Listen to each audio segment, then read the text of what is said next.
All right. What's good, everyone? What's good, everyone? I'm sorry about the big delay. Not only did I have my internet go out right before the stream started, like around 30 minutes ago, I was getting ready to start the stream, my internet went out. So I had to actually like reboot my router and my modem and everything to fix it.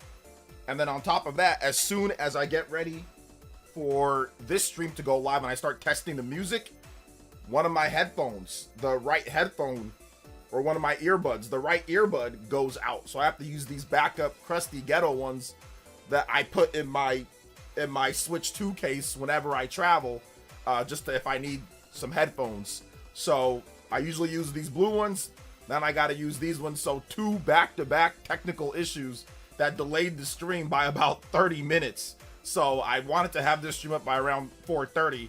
But yeah, two separate things, so I'm terribly sorry about the delay. My bad, peeps. Sorry about that. I mean, I had to delay to 5:50 or 4:54, and then I had to delay like an extra number of minutes because then right before, then that happens. But anyway, we are live. We are ready to go. Thank you guys so much for joining me today. Thank you for dealing with the technical difficulties.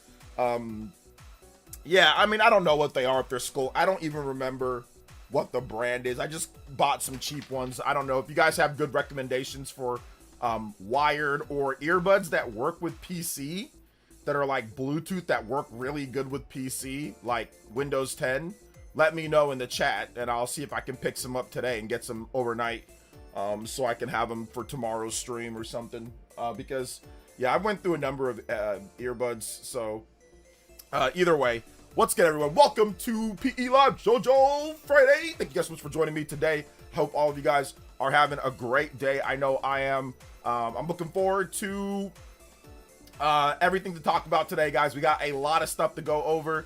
The new PC handhelds pricing. I think Switch 2 is kind of making them DOA at this point. I mean, Switch 2 could get a price increase for right now, and it's looking okay. But there's been a lot of warnings about a price increase for Switch 2. But if there was one, I don't think it's going to get upwards of $600 to $1,000 to now $2,000 for Lenovo Legion Go 2. Like, they raised the price by $500, if I'm not correct, $500. And it's got a lot of PC people on Twitter salty as hell, that people are pointing this out when it comes down to it. Because remember, PC handhelds were supposed to come out and dominate. They were supposed to come out and dominate the what's it called? And dominate everything. That was the thing that we heard. That was what IGN was saying. That was what people were saying out there, you know. So we got to talk about it. I am going to discuss this IGN article until IGN makes a follow-up to this article, because we got to back-to-back this article and then a 7 out of 10 from this for like the review of the Switch 2. So I need them to address this. I am going to bring this up every time until they address this, because they have still not addressed this article. This Switch 2 has to face a problem. The original didn't. Handheld gaming PCs. So, and as you guys can see here, which we're going to show you, here's what the problem that Switch 2 has to face. The Switch 2 has to face $1,500 PC handhelds. Lenovo Legion Go 2. This is one of the leading PC handhelds that people were talking about is so great, right? $2,000 if you want the better one. I mean, it's a powerful system, don't get me wrong. 32 gigabytes, OLED, 144 hertz screen, AMD Ryzen 2. It's a powerful system. It's almost like a pocket PS5 essentially, right? But it got a $500 price increase. This thing just came out, I think last year, right? 2025 last year. And it was $1,099 to $399 or $1,499. So they went up by about $500 a pop. So apparently this is what Nintendo Switch 2 has to face. They have to face PC handhelds like this or the Steam Deck. So to me, it looks like these PC handhelds have priced themselves out of the market, which is what I was saying last time. That's what I said last year when the article went up. I said, there's no way. The pricing for these are getting insane. So that I think that's the problem that we're dealing with right now, you know. But let's get into shoutouts, then we're going to talk about it more as well. So big love to everybody here. Shoutouts to General Zamora, Dior, what's good? Dan Dips, what is up? Sonic, what's good? What's good? Welcome. GBC Cat, what is good? Dane Gonzalez, what's up, Dane? What is good? What's up, 91 Gamer Boy? What's good, man? Welcome. Welcome. Big love. What's up, Vincent? Yo, happy JoJo Friday. Yes, sir. What's good, brother? What's good? John says, hey, players, think video game collapse because the rising prices where public is being outpriced as from affording video games, which is people not buy video games. Yeah, it's gonna be part of that. Psycho Pie! What's good, Psycho Pie? Heyo, Mr. Essence. How's your week going? What's up, man? Did you see the Galaxy movie? I did. I watched it last Wednesday and thought it was okay. I liked the post-credit scene smiley face. I know you would like the post-credit scene. Yeah, I watched it. I watched it yesterday, so I watched it on Thursday. And yeah, I thought it was great. I thought it was really good. Items. I thought it was good. I enjoyed myself thoroughly. Thank you for the big 20 becoming the first Ninja Blood and the big JoJo. Double JoJo Psycho Pie. And I was thinking about you. As soon as I waited for the post-credit scenes, I was like, oh my gosh, Psycho Pie is going to be so happy about this. So yeah, absolutely, man. Thank you for the big 20. And then also, my man, who's this? Whose man is this? GBC Cat with the 5 gifted? I didn't know you were like that, fam. I did not know you were like that. Yo, thank you for the 5 gifted. Shout out to Psycho Pie. You guys are starting out JoJo Friday with the combos. We've got full extensions tonight, guys, if we hit the extension goals for the time, so we can extend this baby out to 3 hours plus. So I appreciate you guys dropping support already. Yo, let's go. We got hype tonight, man. It's going to be a lot of fun. Thank you so much, GBC Cat. Thank you, man. I appreciate that. Thank you so much for the support, brother. All right, let's go and let's get that on the board. 35 already, just blasted. So we already have a 30-minute extension on today's stream. And also, shout out to Adroxus. Thank you for the 31 months. Oh my God, going on 3 years plus. It'll be 3 years this year for Adroxus. Thank you so much, young lady. I appreciate you. Psycho Pie, you are now the Hokage. And Stream Ninja. Anybody does 20 or more, man. Psycho Pie, thank you for also thank you. Shout outs to GBC Cat. Thank you for the gifts, brother. Appreciate it. Let's get your name on here. If you guys drop a dono, make sure you put your music request in the chat and I will get you. So Psycho Pie, if you want something, let me know. GBC Cat, if you want something, let me know. And I got you guys on music. Big love to the JoJo boys and girls. That anything 10 and up, we playing the JoJos all day tonight, boys and girls. We playing it all day tonight. Hey, I didn't know GVC Cat, bruh. I appreciate you. I know you're more of a newer user, but I didn't know, fam. I appreciate you. You're very funny. Your commentary is always great here. So whether you drop the subs or not, man, I mean, I appreciate each and every one of you guys here, whether you drop memberships, I should say, or not. I appreciate all you guys being here. Thank you guys for your support, like always, man. Like I said, I love doing what I'm doing, and I like enjoying and talking, conversation with you guys, man. It's so much fun. So let me put GBC Cats 64. Thank you so much for the 5 gifted images. 5 more, man. GBC Cat. Yo, let's go. First Ninja Blood, Psycho Pie. Also, let's get that JoJo going for him. We got to play it. Anytime we get that 10 and above, we're going to play that JoJo Friday. Let's go. Man, it sounds weird in these headphones. These headphones sound different from my other headphones, so it sounds weird, but it's all good. There were 2 credit end scenes. So make sure, if you go watch the movie, no spoilers, but if you go watch the movie, make sure you stay throughout the whole thing. Do not leave. Everybody left. There was like one family left. Like when I watched it, everybody got up and left. Some people stayed for like the first ending sequence, but then only like one other family stayed all the way till the end. So yeah, make sure you stay all the way to the end. But yeah, it was good. It was good. Definitely some good stuff. I enjoyed it. I will watch it Sunday. Nice. Let's go. Let's see. Hey, what's up, Kyle Kong? Welcome. How you doing today? Yo, I just finished watching the Mario movie, and no lie, I loved it. Shout out to Killer Ninja. I'm glad that you liked the movie. Yeah, it's not like the, oh my gosh, the most incredible thing, but in terms of like putting in like little references and fan stuff in there, it was pretty dope. Like there was a lot of cool little things that made it fun. I think I know the post-credit scene because of the stream lore. No, you don't know it yet. You don't know it yet. So just wait. Don't worry, Justin. Just wait and watch it. All I have to say is with tears of joy, it's been 84 years. I know.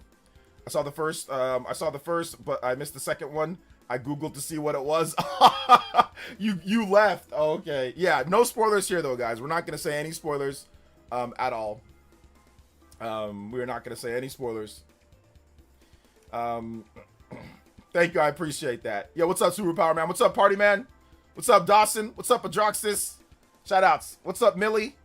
Looking forward to watching the movie next week. Seeing Fox's part, I heard it was good. Yeah, Fox's parts are definitely good.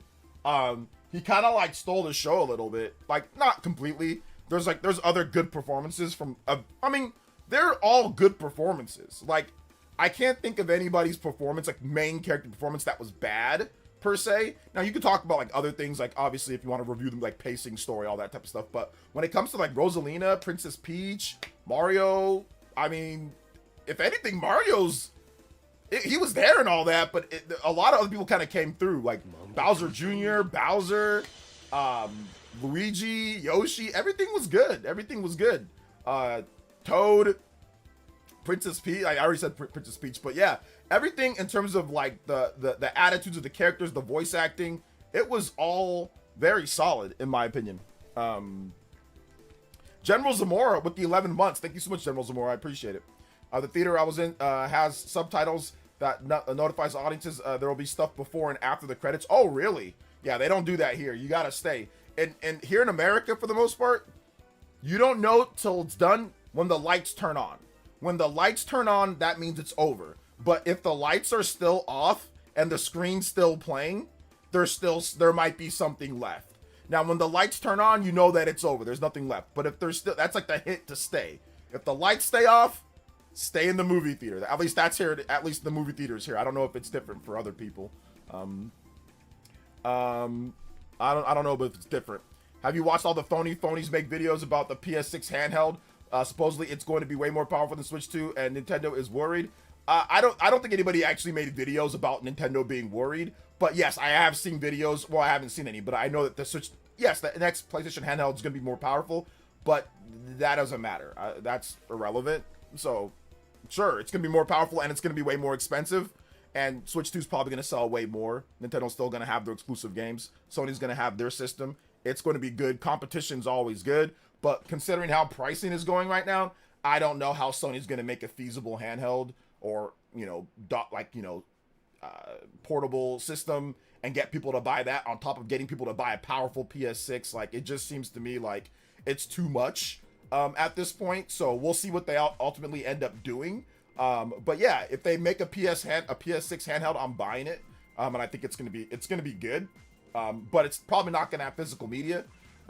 So that's not gonna be good. But I'm wondering what they're going to do. But yeah, I'm pretty sure it's gonna be more powerful because you have to play PS5 games. You have to play PS5 games, PS4 games. So it has to be able to play all those games, right? So it makes sense for it to be more powerful, and plus it's newer. So that also makes sense. But I mean, more powerful, what does that mean? Like, what? There's a bunch of more powerful PC handhelds right now on the market, and those got cooked by Switch 2. I mean, the PSP is more powerful than the DS. That got cooked by the DS. The 3DS or the PS Vita is more powerful. That doesn't really matter. What matters is the games. So as long as Sony can bring out good games that help it move the system, then people will be happy. But once again, pricing plus just no physical media, I think there's going to be a limited audience when you have those type of things, but we will see. Well, technically they wouldn't be supporting two systems. It would essentially just be a power setting on the PS5 portable. So basically they're going to write code that's going to allow developers to go into low power mode. And so if you're playing on the PS6 portable, you're going to be able to, it's going to automatically kick into low power mode. That developers are already doing right now on PS5 compared to like PS5, PS5 Pro, right? So that's the thing. That's what's going on right now. That's what I think is happening right now. So we'll see. PS6 handheld will be full digital and use proprietary memory. We'll see about the memory. I do think that there's a chance they use Express cards, but we'll see. So we will see. I don't know. They did a little better than the Portal. I think they missed an opportunity. I don't know why they didn't do a little better with the Portal. Well, I think they were kind of gauging with the Portal to see what the audience reaction was, but I also think they were trying to, you know, close a gap in the market, because right now, like, there is no, like, Xbox has their Logitech G Cloud, or they have like their little, you know, things that they were doing, like Ally and all that. So Sony didn't have any official way to play PlayStation games portable. You know, they didn't really have any real official way. So I think that was like what they you know, slapped together something real quick, which was the PS Portal. And then while they buy time to work on a real actual handheld, you know, system, or, you know, hybrid system. So like I said, with this next system, it's possible, but I think the problem that I would say, there's a couple problems. One would be the RAM cost and pricing of this system, and two would be, are they actually going to make games that suit the handheld device? I mean, one of the big things why people buy a Switch 2 is because you have a game like Pocopia. Pocopia plays well docked, obviously, it plays great, but it's also a great handheld game as well. So there's specific games that Nintendo makes that are great for handheld. Even a game like Donkey Kong Bonanza, you can just kind of mash things up handheld, you know, then put it down, then mash things up again and play like through each layer. So a lot of Nintendo's games over the course of generations now, a few generations, have been built specifically, even with the Wii U, with handheld play in mind, with off the TV. Whereas Sony still is not building games with handheld mode in play. They're just building console experiences, and sometimes they might build a smaller experience like an Astrobot or something like that, which handheld play would be good for that. But they're still just saying, oh, well, it's working over there, so we need to have our own. And yet they don't have any, like, they don't build a lot of experiences that are good for hybrid, handheld, and dock play. They just build experiences that are good for TV play, 4K TVs and all of that. So I think that's the one thing that Sony probably doesn't really realize. But once again, that's the one thing that a lot of PC handhelds don't realize. People say, oh, I can play the most powerful PC games or whatever handheld, but it's like a lot of those games don't fit well. Like a lot of games built for PC don't fit well for handheld play. Now there are a lot of indie games that are fantastic for handheld play, and people like to play indie games on PC handhelds, people that do have them, but a lot of games are built for PC, built for monitors, built for TV play, and not really built for handheld play. So Nintendo has a distinct advantage in that sense, to where they build their games specifically for TV and handheld play. But a lot of them are built with handheld play in mind, even though they might be a console game, you know? So, yeah, I mean, obviously not to mention the Switch 1 library as well. People try to downplay that, but that's actually a huge thing. If the Switch 2 didn't have backwards compatibility with Switch 1, there'd be very big problems. And listen, I don't see them selling anywhere near as much as well if they didn't have, because a lot of people were like banking on being able to play their previous games, because they might not have as much money for games or whatever. So if you can play your previous games, that's very important, you know, very important. I have to give credit to Nintendo. They have done a great job keeping the price of the Switch 2 where it's at. I mean, for right now, like the price is good right now. I hope it stays that way. We will see, you know. It says, so the same people crying about physical games are the same ones hyping PS6. I don't think they can run Blu-rays. I don't know if it's the exact same people, but there's definitely people that I know. I mean, just to listen, as content creators, there are people who hype up Steam and then got mad at game key cards and stuff like that. So there are distinctly people who dress up in bananas and stupid nonsense like that because they're clowns and mascots. You know, they specifically got angry, called out Nintendo for game key cards and a problem, yet tell everybody to just download everything on Steam and just play everything on Steam, and everything should be on PC, and everything should just be on there. So, I mean, yeah, there are hypocritical asshats who do that, which we've seen content creators do that. So I'm not going to say everybody's doing that, because I don't think it's everybody, but there are definitely, you know, really dumb content creators who did that, who did that before the Switch 2 launched. And yeah, there are definitely, I've seen people, you know, hype up Steam and then have a problem with game key cards, but hype up Steam as if, oh, well, that's the solution. That's not the solution. The solution isn't to go completely digital. That's not the solution. Let's see here. I'm curious how many watts the low power mode is going to be for the PS6 handheld. I wonder if it'll be ultra low as Switch 2. I doubt it'll be as ultra low as Switch 2. Switch 2 is crazy. They've had, you know, a decade plus to engineer low power mode. So I doubt it'll be that low because they wouldn't be able to run the wattage to be able to play the games that play on the PS5 because I just don't think they'd be able to. So I think it's going to be more in line with like a PC handheld, but once again, it's going to be on a custom OS, right? That's probably more lightweight than, you know, Windows or whatever, or the Steam OS, but we'll see, you know. We will see. Oh, what's up, Yoshi? Happy birthday, man. I didn't see Yoshi. Yoshi's birthday is here. What's up? What's up, Yoshi? Happy birthday, brother. Hope you're doing good. Sony passing on gaming cost onto the spot in the future. Sony passing on gaming handheld cost them a spot in the future. I don't know if they did. Once again, I don't know. I think that the fact that Sony it was a fake confidence in the first place with the PSP, and I'll explain what I'm talking about right here, right after I get the shout out. Shout outs to 15AXX. Thank you for the tune in tier pledge. Welcome to the Elite Ninja Village. Thank you so much for becoming a tune in tier. That's only $1, so if you guys want to become a member, I appreciate you guys becoming members. Thank you so much. Get yourself some emotes, all that good stuff. 36 on the board too. Combo breaks, guys. We are only, what's that? Less than 10. Yeah, 9 combos away from the 45-minute extension on tonight's stream. But I think Sony had fake confidence, like Mr. Satan style Dragon Ball Z confidence, because the PSP sold 80 million plus units, right?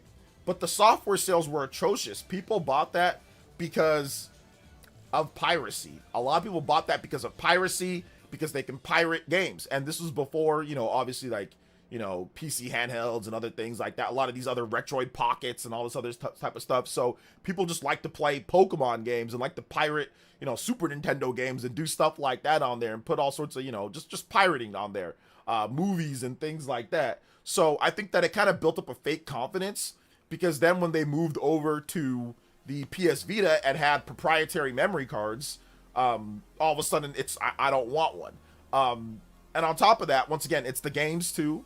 Sony had some good games for the PSP, but once again, those games weren't selling like blockbuster type numbers. They weren't putting up like 3DS or even like DS numbers for like the best selling DS games. Nintendo always put up great numbers, and people would buy the handhelds because they had Pokemon, because they had Zelda, because they had Mario. But Sony's franchises were not doing those type of numbers on the PSP. So that's why I say it's like a fake confidence. Like, it's like, oh, well, we think everyone likes this and it's doing well, but really a lot of people are just buying it to pirate stuff on there, and the game sales are nowhere near as good as what a 80 million selling system. Go look at the software sales. The software sales are atrocious. Once again, for a system that sells 80 million plus, you would think that they'd have better software sales than they did, but there was games on the Wii U that sold way better. Like, Nintendo first party games sold way better than on the Wii U on a 13 million install base compared to an 80 million install base and Sony's first party games. So that's the reason why I say it's a little bit of a fake confidence, you know? So I think that's what happened there. So we'll see what happens here with this one too, man, as well. So we'll see what happens.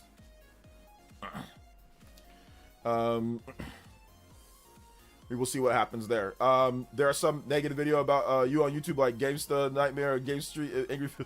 I don't know why you guys. I don't care that people make negative videos, Sean. So it doesn't matter. They can make every negative video that they want. It just brings in more people to my channel. I've actually had tons of people tell me, yo, I saw a video of you from somebody else, and those people are insane. Like, you actually bring a lot of energy, positivity, cool stuff. You know what I'm saying? I like what you're doing over here, so I'm going to subscribe. I've even had people donate to me from that. So if people want to make negative videos, go ahead. I mean, I think that Gamesta guy's been making negative videos for like a decade. This dude is really ugly, and he looks like a milk dud, and he's been inside of his mom's basement making videos about me for a decade now. So, I mean, some of these dudes are obsessed. They think I don't know, maybe they think they like me or something. I'm not really sure. They're obsessed, and they're weird. I would give it up after maybe like a video or two, but some of these guys are crazy, man. Like, they'll sit there and watch my streams. They hate me, but they'll sit there and watch my streams, and they have to watch everything that I do. The cool thing, Sean, about me is that I'm not beholden to anybody. I don't give a damn about anybody else's content. I don't have to watch people that I hate.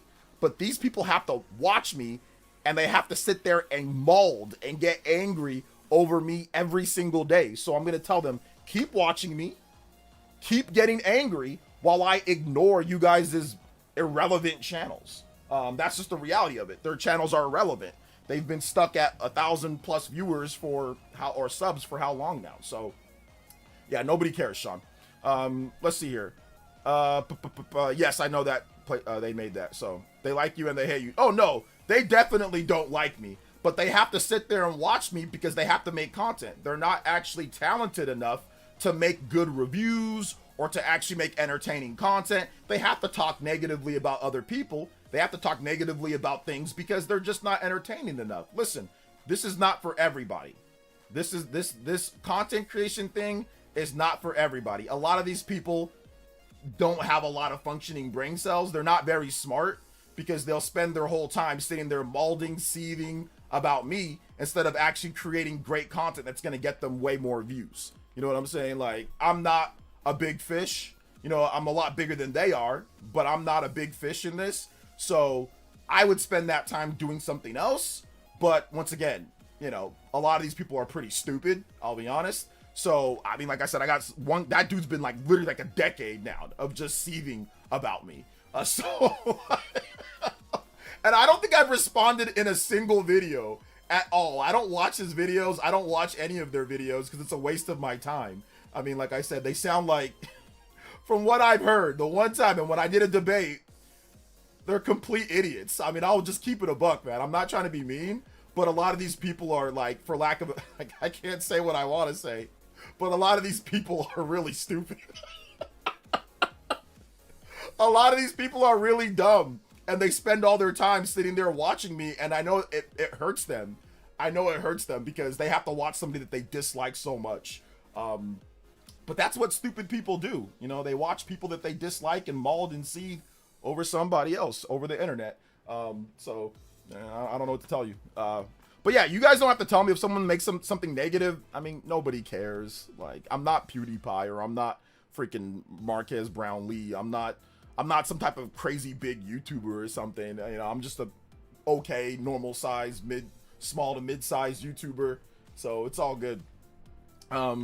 Let's see here. Just picked up that 40th anniversary case at Best Buy. Looks pretty cool. Yeah, the fact that you have to buy 2 games though is insane to me. But hey, it's all good. Let's see here. Oh, I'm not gonna say it, Egomaniac. I'm not dumb. But I'm pretty sure you guys all know what I felt like saying. Like, a lot of these people are legitimately like very close to that. There's like a fine line between and a lot of these people are like right there. You know what I'm saying? So like I said, a decade of seething over me. A decade. Like a decade. Like, and I'm not like capping here. It's been like a decade for like the really ugly black dude. So yeah, like, I don't know, man. Like, I would move on at this point. Anyway, let's see. I got my Pokemon from ZA to home now, and I think I got a team to use against you in Champions from ZA to home. Oh, okay. I don't think I need a single Pokemon from ZA. I think I already have my team set in home. Like, I already got like my Diamond and Pearl team set. So I think I'm good. I think I gotta check Pokemon Home again. Pokemon Home is incredibly crusty. But Pokemon Home is like, I mean, it's not, it's weird. It's real weird. But yeah, I think I'm good. So whenever it comes out, which it comes out, I think next week, right? Yeah, we can definitely do that. Although I think I will be like vacation-ish. So I'm not sure if we'll be able to play on the launch day, but when I get back, for sure. Yep, that's right. Haters gonna hate. You know, hate can't please jealousy and insecurity, which is true. Yeah, you know what, Sean? Like I said, I appreciate that, but guys, I don't need anybody tell me, hey, this person said this, guys. I stopped caring a long time ago, bro. I stopped caring a long time ago. Let them make their videos. Let them have their fun. Whatever they want to say, they can say it. And like I said, let them keep saying it. Like, I think it makes them mad that I respond this way because I know that they watch the stream and they clip what I say. So I think it makes them mad when I say, like, you know, like, F you, I don't care, I'm not watching your content, it doesn't matter to me, it's irrelevant, I'm gonna keep getting subs, I'm gonna keep going up, and you're gonna keep being a, you know, a bottom barrel YouTuber. Like, that's just really what it comes down. I think it makes them really mad, so they think that if they keep on making videos and keep on being angry, like, I'll react to it in some way. But I'm not gonna react to your crusty videos. I'm not gonna watch your trash channel. I'm just not gonna do it. It's a waste of time. Like I said, I've already spoke with one of them. I've debated him, and he a complete idiot, complete moron. So there's no point. There's no point in me. That's what they want me to do. They want me to react on stream to their channel so they can get clout. We're not giving them any clout. I'm not reacting to their crusty channel. Like I said, I'm not reacting to their ghetto, crusty channel. These people are weirdos, bro. I'm married. You know what I'm saying? I don't mind if you swing that way, but some of these dudes, man, they be looking at other men way too long on the internet. Like I said, I don't mind if that's what you're into. I'm not, but some of these guys be looking at me way too long. I'm just saying, bro. Like, for someone that you don't like, that just sounds weird to me, man. But anyway, let's see here. Oh yeah. Oh no, they're seething. They're seething. If I hated someone to make a million videos on them, and I know that they never watch my channel, and they never respond, and they never give me any type of clout by reacting on stream to their content and showing people their content, I'd be seething too. But once again, you got the intelligence level of these people are really low. Really low. So, hey, it is what it is. Shout outs to Marcus. Thank you for the subscription, man. I appreciate that, bro. Yeah, take that over there. You know what I'm saying? Take that over there. Nice shade. Hey, thank you. I appreciate that. Kamui. Is it Kamui? Thank you, man. I appreciate it. Thank you. My eye doc said, yo, OJ, you're gonna be blind in 2 years if you don't block out more blue light. I said, what are you talking about, doc? I use blue light blocking lenses. He's like, yeah, you do, but those ones don't block enough. He's like, you're getting old, son. And I was like, yeah, that's true. He's like, use ones that are shaded like a mellow color. He's like, get something like a shaded tint.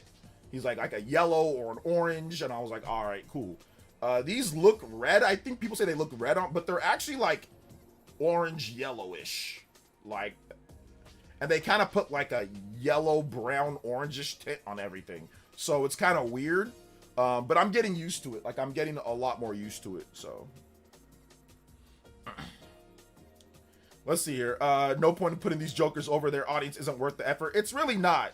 Nah, it's not worth the effort. So like I said, I'll let them keep watching, keep on clipping, keep on making me more popular. Like I said, this month, I think we're up over 1,000 subs this month on content. So we've been doing better than ever. We're up over half a 500 million, 500,000 plus views, up this month, up big from the previous month of like 300,000 something. So we're up on subs, we're up on views, we're up on everything. So, you know, it doesn't matter to me. What matters to me is the great content, talking about the video games, chilling, talking, discussing about, that's what matters to me. So, yeah, it's all good. Alcove, yeah, I debated him. Me and Nintendo Prime debated him. Right, I think a little bit before the Switch 2 launched. Or was it right after the Switch? I think it was like a bit before the Switch 2 launched. We debated him and absolutely destroyed.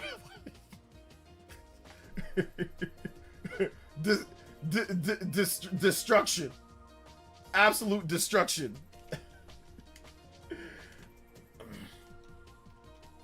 So yeah, it was absolute destruction. It kind of looked like this a little bit, bro. Let me show y'all a little bit. Me and Bray. Oh man, do they have the full thing here? Hold up, let me double check. Let me see if we. Oh my gosh, let me see if I don't know if they have this part right here.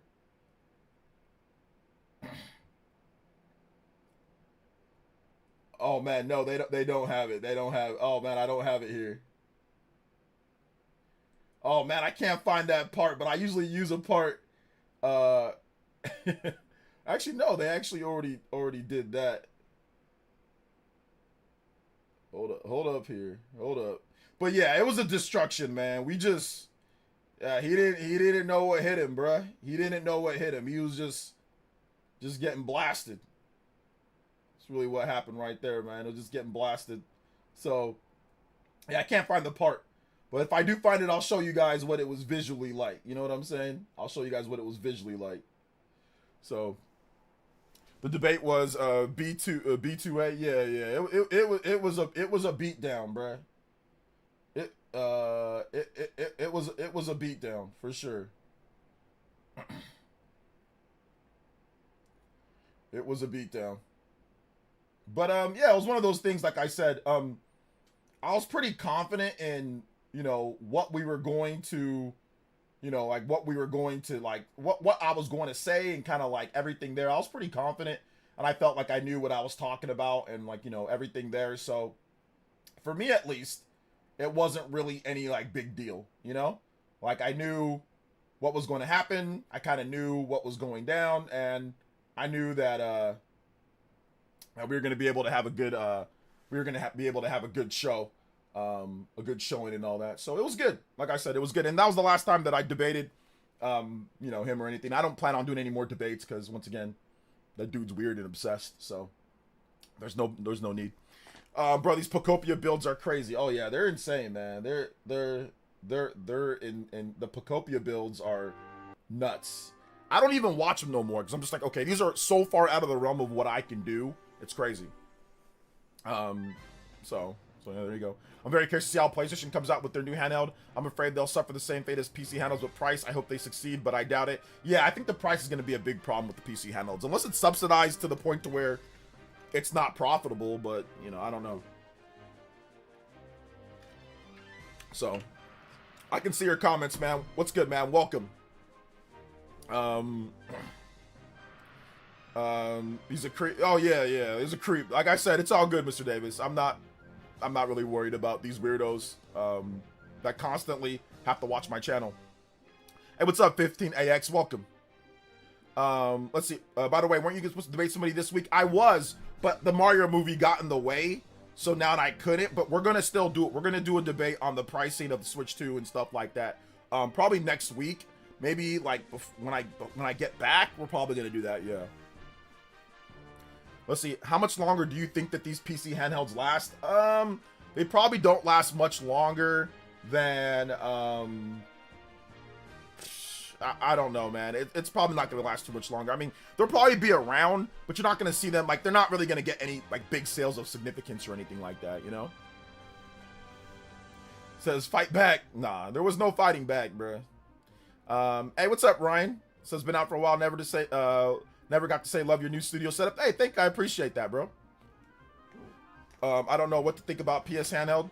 I mean, we gotta wait and see it first. I mean, right now it's just like the rumors of what it could be, but we gotta wait and see the pricing. We gotta wait and see exactly how the games look and things like that. So once that actually comes out, then you can have a better opinion. You don't have to have an opinion on everything before it even launches, You can wait till it actually comes out and then you can have an opinion. Now, I'm not a expert on PlayStation, so if you're wondering why I haven't made a video about it or anything, there's no point in me talking about it because I don't know like the sources and stuff like that. I'm not really well vested into what's happening. So like once it actually comes out and I see what it is, then I can talk about it. But I mean, yeah, right off the top, like no physical media, that's already like a big red flag for me, at least.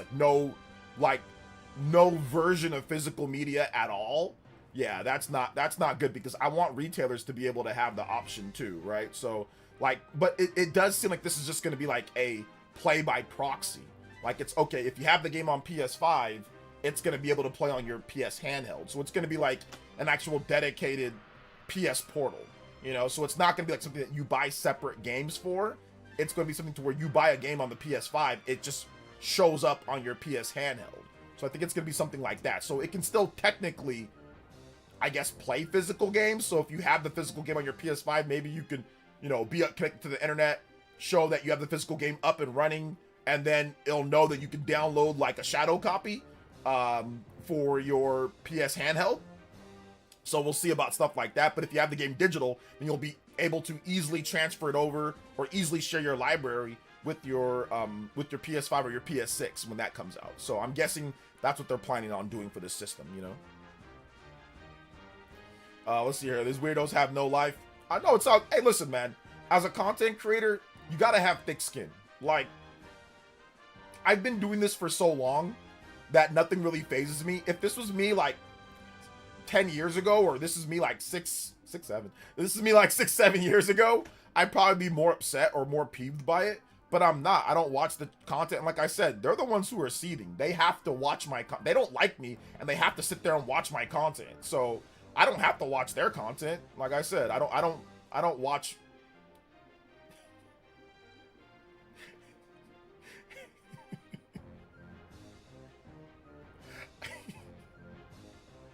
I don't watch certain type of people's content, to be honest. So, so I get to sit back, play games, talk about the games that I like, review games, discuss gaming, discuss everything that I like, you know, talk about different gaming news, and they have to sit there and seethe and cope and make videos and watch people that they don't like and complain and whine and cry about other men over the internet. Because like I said, they're extremely sus. So it's all good, you know, it's all good. Let's see here. No, Nintendo's not in trouble because Sony's making a more powerful system. No. If Nintendo was in trouble because of a more powerful system, the Switch 1 would have never sold well. The DS would have never sold well. The Game Boy would have never sold well. Literally almost every single Nintendo system would have never sold well if power was the only thing that was, if you know, if Nintendo's not worried about power when it comes to that. So yeah. Yeah, I know. I'm careful. Let's see. I want Sony to actually commit to a handheld this time around. Jumping ship on PS Vita so quickly was embarrassing. If they shot themselves in the foot, proprietary memory. I don't think it was just proprietary memory. I think people use that as like a crutch. I think it was really more the game lineup was not very good. I think that's what I mean, yes, proprietary memory was part of it, but it was more the game lineup was not good. The Uncharted Golden Abyss or whatever it was, people called it something else back then, but the Uncharted Golden whatever, that game wasn't that great. That didn't really get people to go out there and buy the system. I don't think it was just proprietary memory cards, because the Switch 2 uses, it's not proprietary, but it uses very expensive memory cards as well. Switch 2 uses express memory, which is pricey. It's expensive, you know. And yes, the PS Vita didn't have as much onboard memory, but I don't really think that's it. And honestly, if you look at, like, for example, the Switch 1 at the time, micro SD cards were also pricey, and you know, a lot of people didn't have them. So I don't think it was strictly proprietary memory cards. I think it was really more the game lineup wasn't very good. I think it was more that.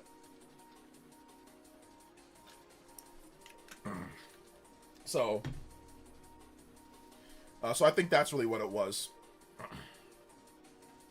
But we'll see. We'll see once they actually, you know, once we see the system. But like I said, I think it's going to be difficult, man. Getting people to try to buy a PS6, a console powerful PS6, a PS handheld. People are still going to be buying PS5s maybe. Like, the pricing looks to be, it seems jumbled. It seems, oh, they're saying the PS6 is going to be cheaper than the PS5 Pro. It's going to be as the same price as the PS5 is right now because it's going to be it's like, oh, there's all this weird stuff happening right now that just doesn't make sense. It's like, okay, you're going to make a more powerful system that's going to release next year, that's going to be much cheaper than the PS5 Pro because it's built for consumers, not the enthusiasts. So then why did you make the PS5 Pro $900? Oh, well, because the economy. It's like, well, what that doesn't affect the PS6. It's like, none of it makes sense right now. None of it makes sense at this point. So I have to wait and see the plan and wait and see. But to me, it doesn't seem logical right now. Like, it just seems like there's too much. You've got $900 systems. You got $600 systems. You've got, apparently that's going to be like, what, a $700 system? I don't know. You got a handheld that's going to be $600, $700. It's like, You got a Portal that's 250. I mean, I don't know, man. There's just way too many things right now. I think that could confuse people out there.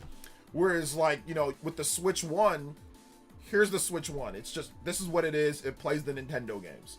Here's the Switch 2. Here's what it is. It plays Switch 1 and it plays Switch 2 games. Like, it's just, there's not like a bunch of just different things all over the place, you know? So that's the thing that I'm I'm a little worried with, you know, as somebody who's been usually an early adopter of PlayStation hardware. I bought, you know, I didn't buy the PS2 when it launched because I didn't have the money, but the PS3 I bought shortly after launch. I bought that in 2007, summer 2007. So I bought it about a little bit over a half year after launch. The PS4 I bought a few months after launch. I did not have a good job when the PS4 first launched. I wasn't making, so I couldn't afford it. But by 2014, I could afford it.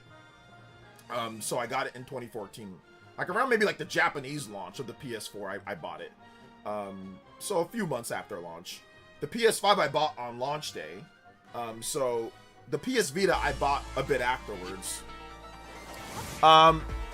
Handheld gaming PC general. I'm seeing a bunch of people trashing the glorious handheld gaming PC just because it's becoming a little more expensive. You must pay a premium to experience the greatness. Just wait for the Steam Deck 2. Switch 2 will rip when it comes out. Thank you, handheld PC gaming general. I salute you. The clamshell design era done the question mark, or is it done now regarding the clamshell design? Yeah, I think the clamshell design is done, but we'll see what Nintendo does later. Now regarding SIE tapping back into the handheld scene, it would be advantageous for games that have cross parity. I mean, yeah, it's gonna be the same games that you play on your PS5. They're gonna be on your PS, or you know, your PS handheld. Yeah, it's gonna be the same games. Oji, can you look at my price charting and let the chat decide how much you buy for it? 20 sealed Switch 1 games, 45 in total. Ish, do you have Twitter? Or if you have email me pictures of the games and email me what games that you have. And like I said, I'll see if I can buy them if you're looking to sell. If any of you guys have like stuff that you're looking to sell and you want somebody to sell it to, reach out to me. I buy games all the time. I bought a bunch of games from MVG. So yeah, you can email me, guys, if you guys are looking to sell games, like what you have. But if you're looking to sell to me, I get a discount. So I get a discount if you're looking to sell to me. Bro, Tendo Shillington with the JOJO. Yo, I appreciate that. Thank you for the $10 JOJO. This is I am convinced that the companies that raised prices with consoles that can play it are just trying to capitalize on the GTA 6 launch. I think that there's maybe some of that. They feel that we can do this now, and let's get people acclimated to that because they're gonna buy it anyway. But I do think it's because of the taxes, and it's because of the shipping costs and gas, and everything's going up. Tariffs, gas, taxes, all that stuff is going up when it comes down to. So I do think that plays a part. But I think that secondarily thinking like, oh, well, we'll be able to maybe afford this because people are going to buy GTA no matter what. Now, if GTA wasn't a thing, would they have done this to the extreme that they did? Maybe, maybe not. But maybe they feel like, oh, we can do this because we still have GTA and Wolverine in our back pocket, you know? So that could be it as well. But like I said, we will see. Everything's been going up in price. You know, Lenovo, Legion goes, and the Switch 2 could go up in price as well. So we'll see, you know? We will see. Yeah, my email. It's on my profile. If you go to my About page on my YouTube, you just go to the About page. You can see my email on there. You can, or it's on my Twitter page too. You can send me an email and send me pictures of what games you're trying to sell, you know?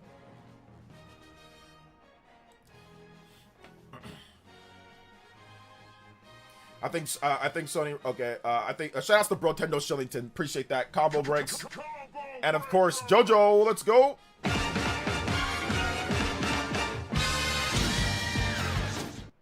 All right. This feeling. This is feeling a lot like transition period from Sega Genesis to Sega Saturn. Sega was all over the place during that period. Yeah. I think Sony raised the price of the PS5 consoles because they want people to run out and buy when GTA 6 releases. They're counting on GTA 6 to move those overpriced PS5s to smart strategy. I don't think that's a smart strategy, and I don't think Sony. I don't think that's a smart strategy. Like, raising the price is never a smart strategy. And the reason why I say that is that it's never a good thing to raise the price. It's never a good thing to raise the price. Companies do not want to raise the price. Like, they don't want to. So I don't think it's a smart strategy. I don't think they're going to make anything more. Like, I do think that a part of it is because of everything's going up in costs. I do think that's part of it, but I don't know if it's a smart strategy. So both physical media and digital equally. So I think we need options, but at the same time, apart.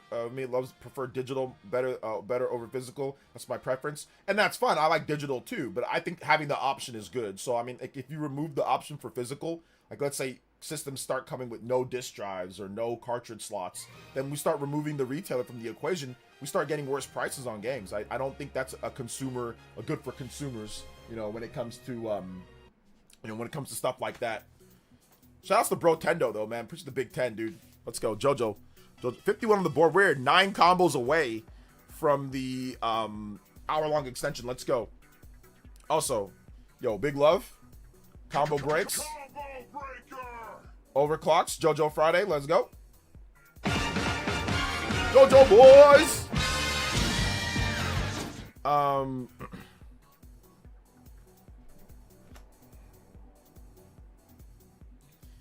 Yeah, they could have just kept it the same, especially after the sales last year. Yeah, I mean, they already increased the price a few times now, and I think they've increased the price twice. So, you know, I think right now they're looking at their profit margins. To me, as a former corporate dude,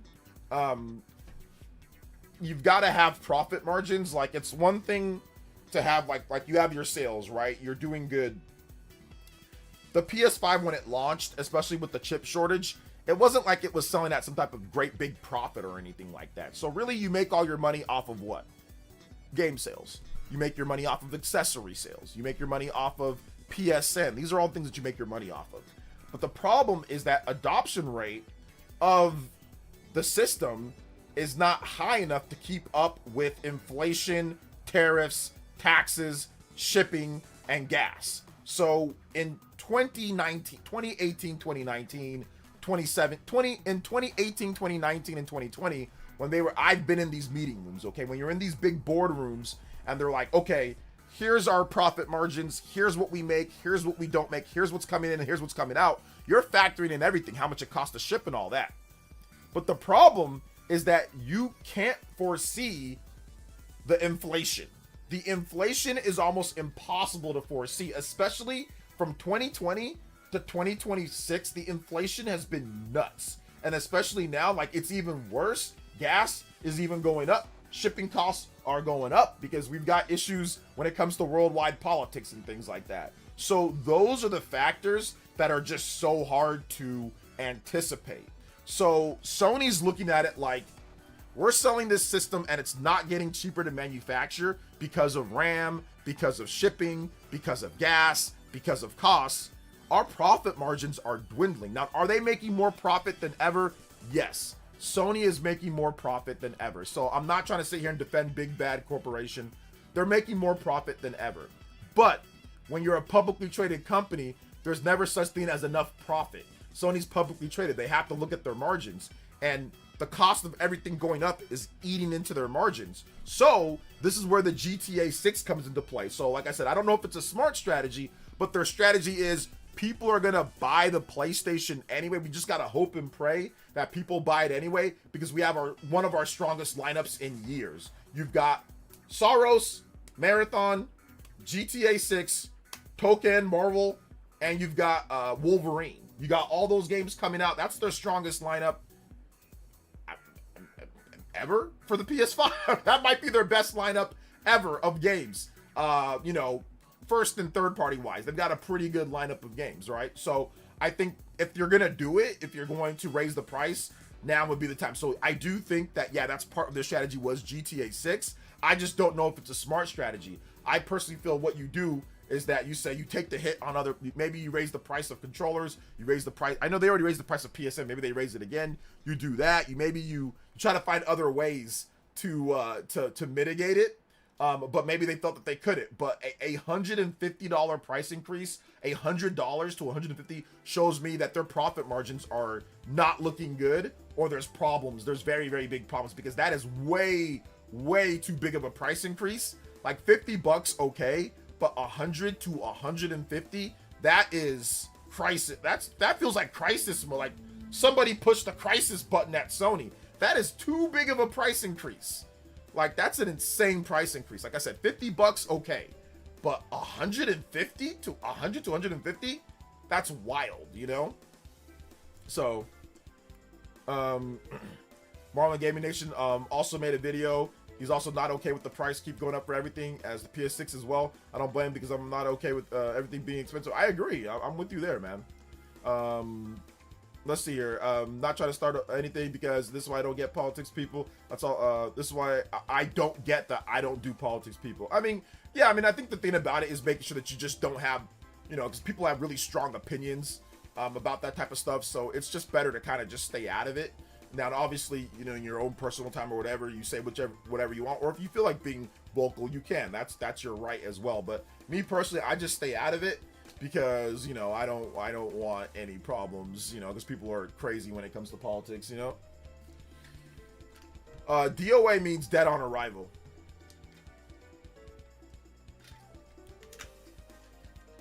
Also stands for Dead or Alive, the video game series. But when you say DOA, I mean like dead on arrival. That's what I mean.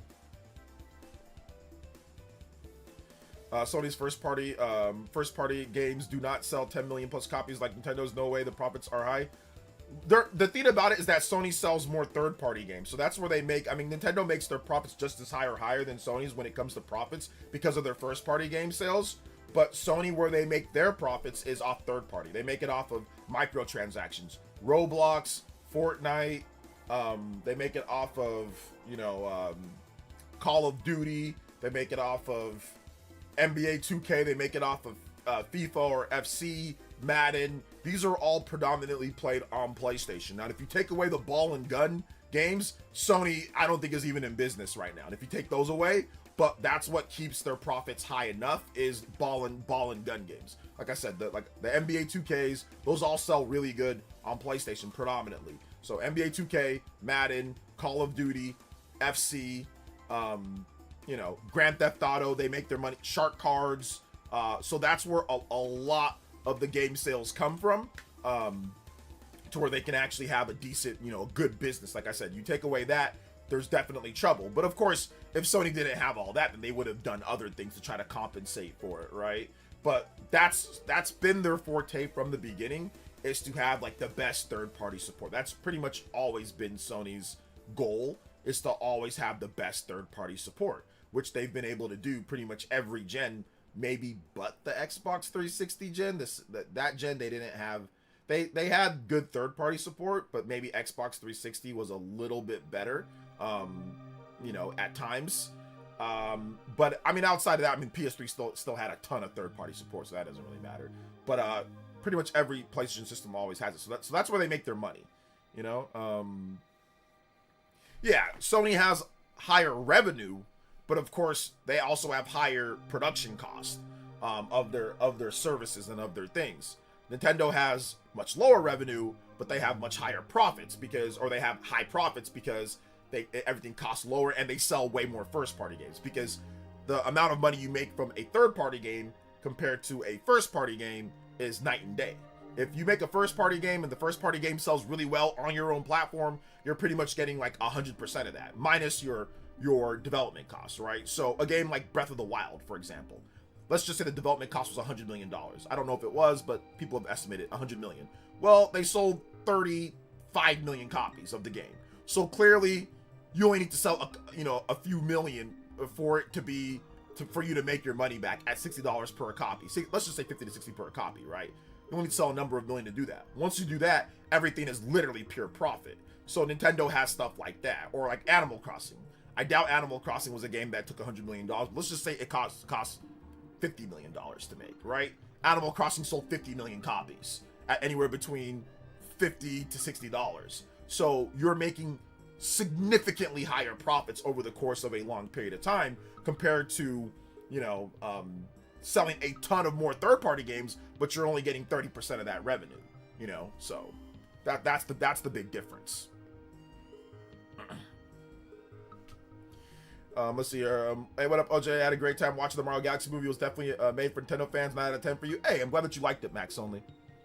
Show me my Pocopia Island isn't anything. I'm only on like the second island. I haven't really been playing too much. I've been playing Xenoblade. So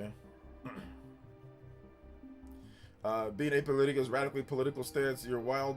Listen, I'm not here to get into politics, guys. It's not that I'm that. I just don't want to talk about it in my chat. It's against the rules in my chat, because then we're gonna have people that get crazy about it. So I don't mind. You guys can like whatever you like or be whatever you're into, of course, but just please try not to do it here, you know.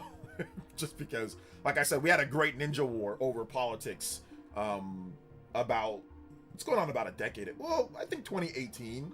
Was it 2018? I think it was about 2018. So 8 years ago or so. So I don't ever want a repeat of that. So I would just ask for no politics stuff inside here, you know. But like I said, you know, like whatever you like, be whatever you're into. It's not my business, you know.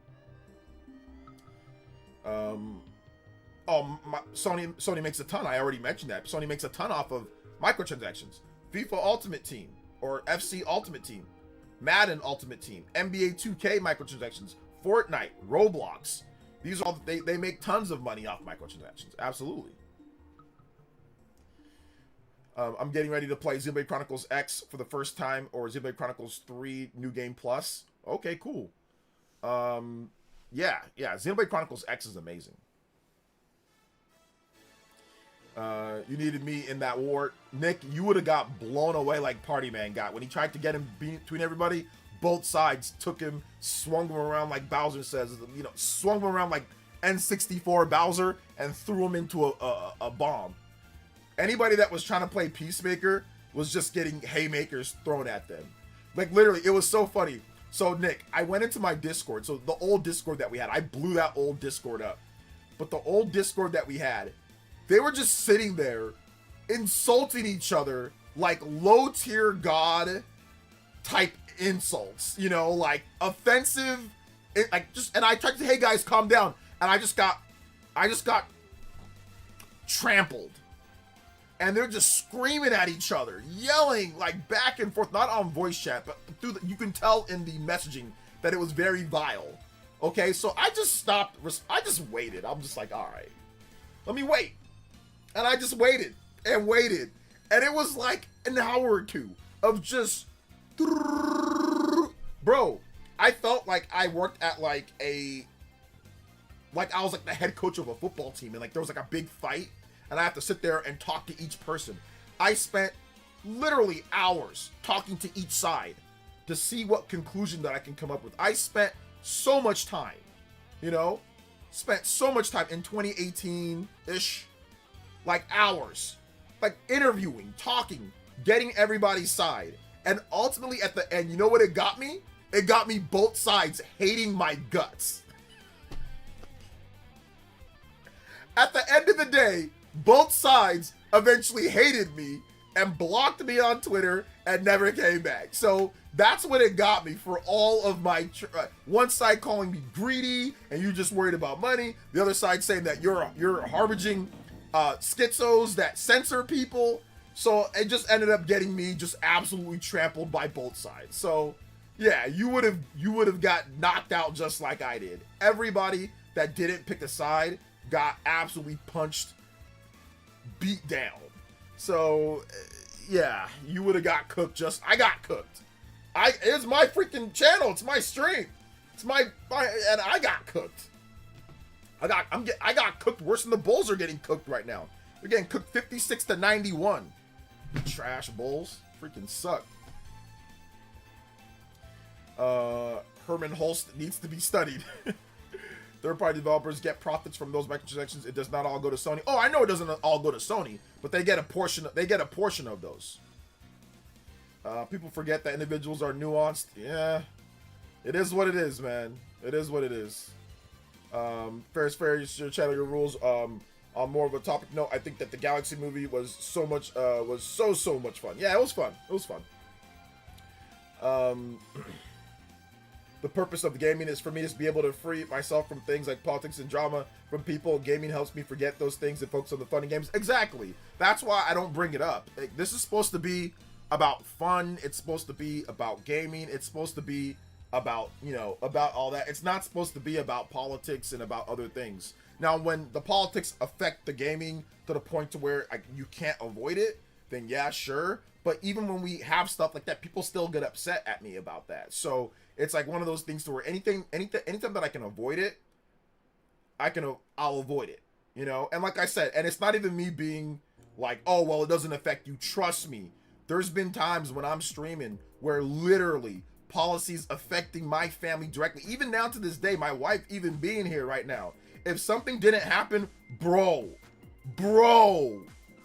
I don't even know. My son might not even be here right now. Like, no cap. My son was born here. But if there was something that didn't happen back in 2020, literally, like, my son would not have been born. He wouldn't even been born.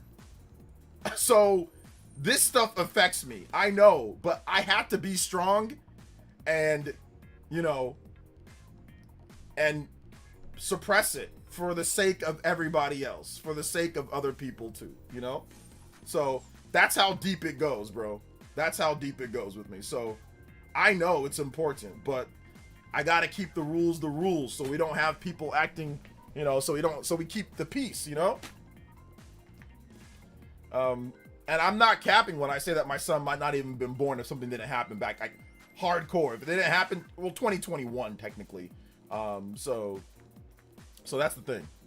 I'm playing Xenoblade 2, and I just got the Diamond Blade. How far along am I? I have no idea how far along you are, man. My boy, I played Xenoblade 2 a long time ago.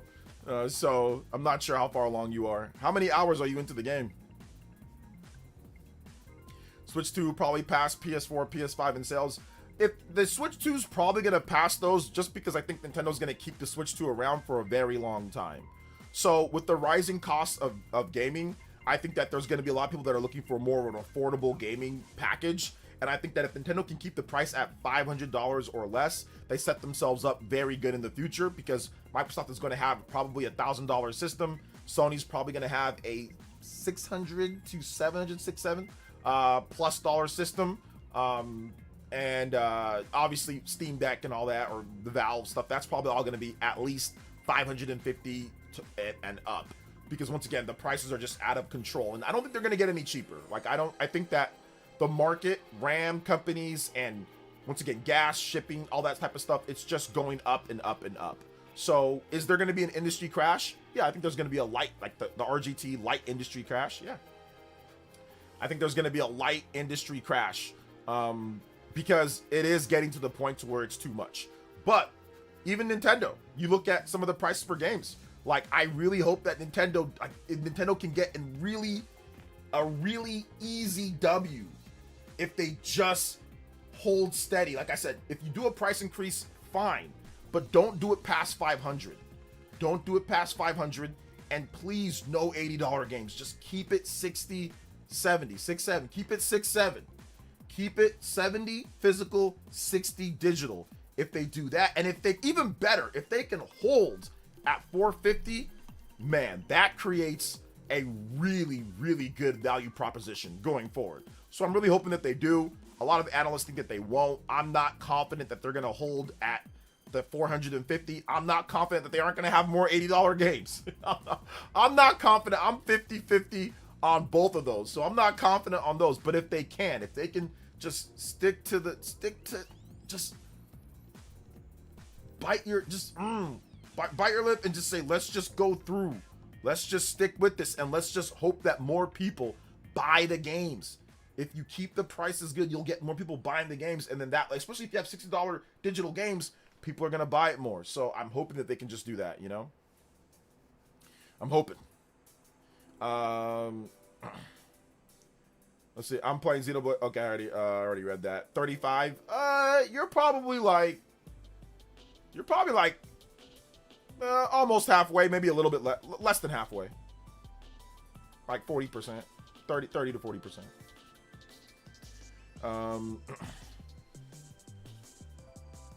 Yeah, I agree, Kyle. I agree. Exactly. It's a respect thing. It's a respect thing. Just don't bring it up, you know. I always have to go double time like during like elections and stuff like that. Make sure you guys hit the like button too. If you have not hit the like button, hit the like button. I'd appreciate if you guys would drop a like. We're at, how many likes are we at though? We're at stream settings. We are at 100 likes. So thank you guys so much, man. I appreciate the 100 likes. Let's see if we can get to 150 likes though. 150 likes. Which is essentially competing with mobile devices, and it's also a console that supports games, so it's not directly competing with PlayStation. But it is though. That's the thing. Like, it is directly competing with PlayStation, because the reason why I say that is because it's compared to PlayStation in pretty much all the different sales categories. Mobile doesn't have numbers that directly compete with Switch. So while I see what you're saying, because it is a mobile device, it doesn't have, there's nothing that actually, like, okay, Famitsu sales or MPD sales or Circana sales, nothing that actually directly competes on it when it comes to those numbers. Mobile is more of an entity more than a marketplace or console thing, because there's many different, you know, there's Android, there's iOS, you have obviously many different types of mobile games. So it's a very different type of thing. Whereas if you look at PlayStation and Nintendo, they have a lot of games that cross over. They have a ton of games that cross over. So games like Resident Evil, games like Monster Hunter Stories 3, games like Pragmata, you know, Call of Duty's coming, right? At this point, you have a lot of crossover of games. And obviously Nintendo wants you to buy those games on their system. Mobile, it's different. Like, they don't have Resident Evil Requiem.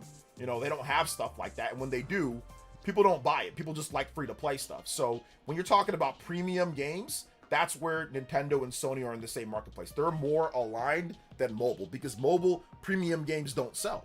Nintendo is in the business of premium games. 60, 70, sometimes even 80, and, you know, bigger games that sell for a price. Not everything's just free to play. Mobile's dominated by that, so it's really more of a separate thing.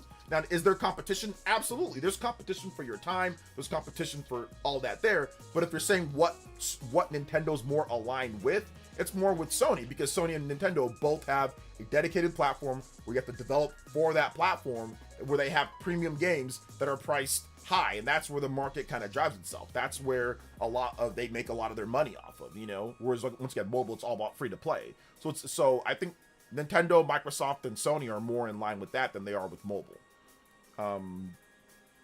So let's see here. Wii U was underutilized. I mean, yes, but Wii U was also a decade plus ago. We got to move on from the Wii U. Yeah, I hope they don't do any more $80 games. I think, but I don't think they can help themselves. I mean, I don't know, man. Like I said, we're gonna have to wait and see. We've only gotten one at this point, but we've also, I mean, if you include the Switch 2 editions with the DLC, then you can say that. Yo, Nick93 with the JOJO? Shout out to all the ninjas that survived the war. Crimson Desert has been pretty good. It's giving me Skyrim vibes. Couple more games out soon, Pragmata and Seros. Then Token and Wolverine, then GTA 6. Yep. Crazy lineup. Yep, that's why I said big upcoming PS5 games, because this is probably their best lineup, and I think probably their best lineup ever when it comes to first and third party. I don't recall another PS5, not all Sony systems, but just PlayStation 5. If you look at the lineups for 2020, 2021, 2022, 2023, 2024, 2025, I can't think of a better lineup than Saros, Wolverine, Marathon, Token, and GTA 6. That to me is the best lineup of games that I've seen from them consistently throughout the year. They have a pretty Marathon came out, then you also have Saros, then you got Wolverine, and you've got GTA. Not a bad lineup. Also big third-party games coming out. Some good ones as well. You know, Monster Hunter Stories 3 was good. You got that day and date. You got Resident Evil Requiem. So this is probably their best lineup, and I'm looking forward to Wolverine. I'm going to get Saros probably like Black Friday special. I'm going to get Saros at some point, but Wolverine I'll probably play day one. GTA 6 I'm probably going to play that on PS5 Pro. So, good lineup. Shout outs to Nick93. Thank you for the $10 donut. That does get us to the Noah and me. Oh.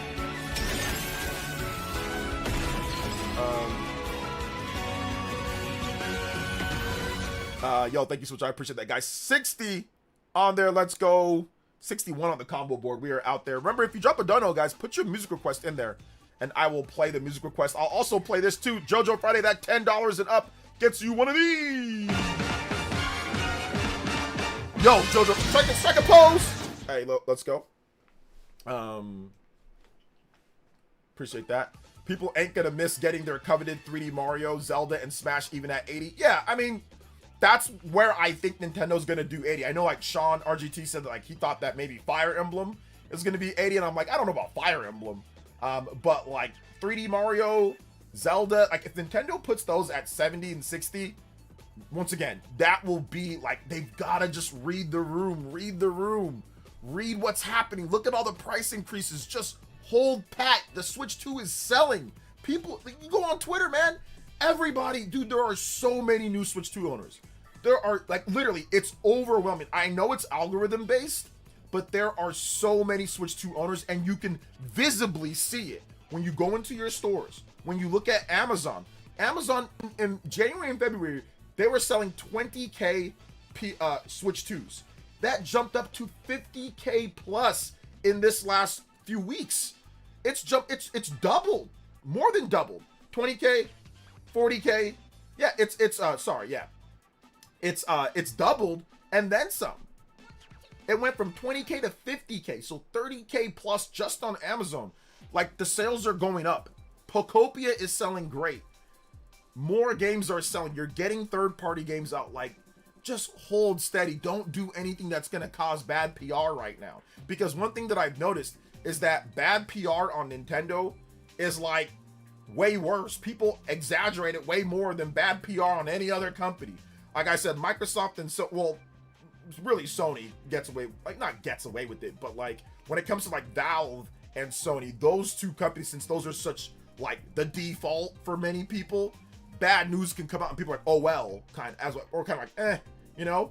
But with Nintendo, it's like it turns into 15 million drama videos or whatever. So if they can just hold pat, hold steady, and all the stuff that I said last year is being proven correct right now. Go back on my stream when we went over the IGN article, right? Where people were saying, oh, it's overpriced. And I'm like, how? Are you guys dumb? Are you guys stupid? You guys, the prices were already getting crazy last year. We saw price increases across the board. So people were saying, oh, well, I'm not saying Digital Gaming's dumb, but when they put up that chart, oh, look at the prices, right? As if that wasn't going to go up. As if that wasn't going to go up. They're making it seem like Switch 2 is overpriced. And I'm like, you guys are crazy because all these prices are going to go up. Valve got rid of their $400 Steam Deck. Now you can't even buy one. All the handheld PCs have went up in price. ROG Ally was introduced at $1,000. The $600 one sucks. Lenovo's went up in price. Steam Deck they had to stop the announcement because of the RAM costs. And I don't want to hear anybody say that, oh, I didn't see this coming. No, we all saw this coming. I saw this coming. We all saw this coming. The IGN article literally was bragging about future handheld PCs that were going to be stronger, but they did not want to talk about the price of those handheld PCs. They thought they were going to be able to get those for an affordable price. They weren't affordable last year when they wrote the article in May. A lot of the handheld PCs were already getting to be $700, $800, even more. So I was like, this article's crazy. You think things are going to get cheaper? You think things are going to get better?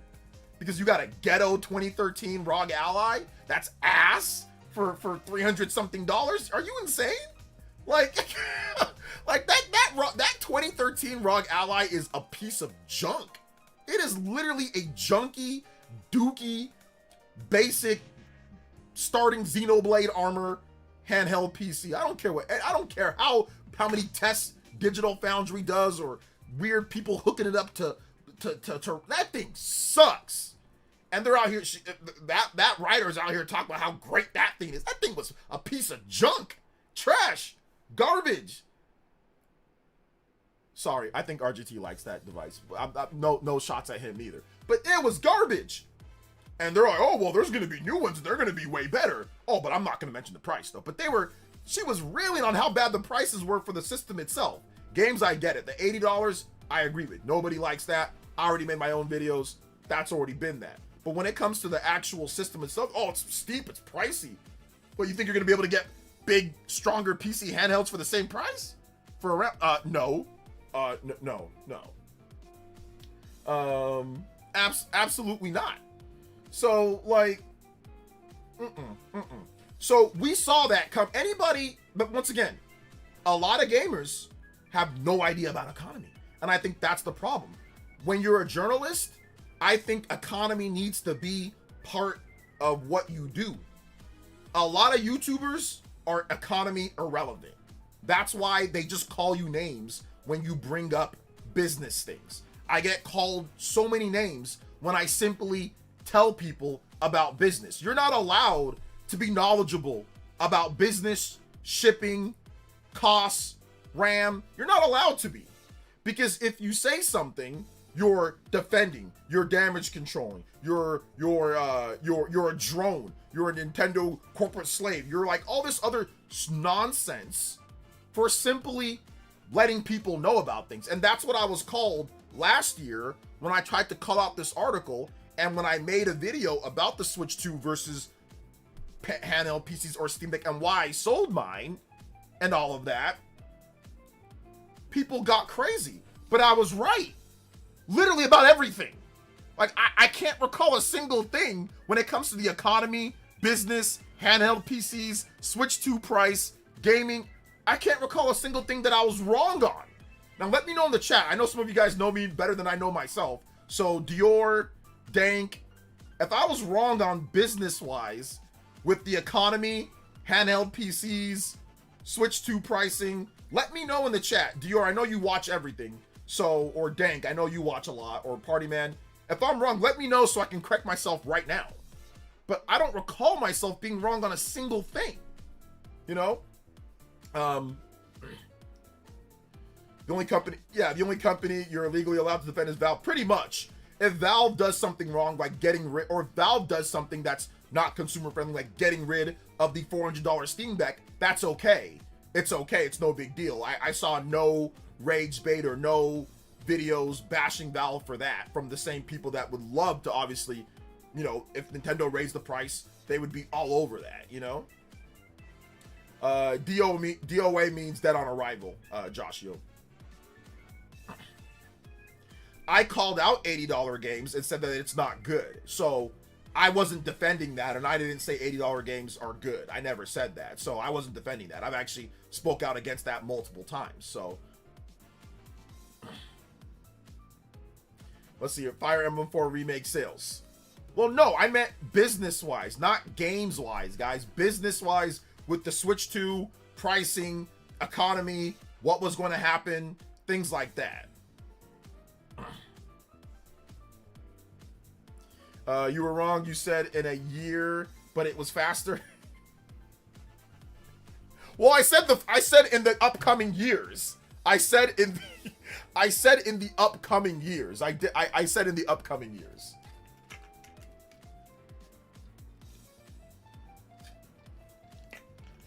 Nope, you were right. Okay.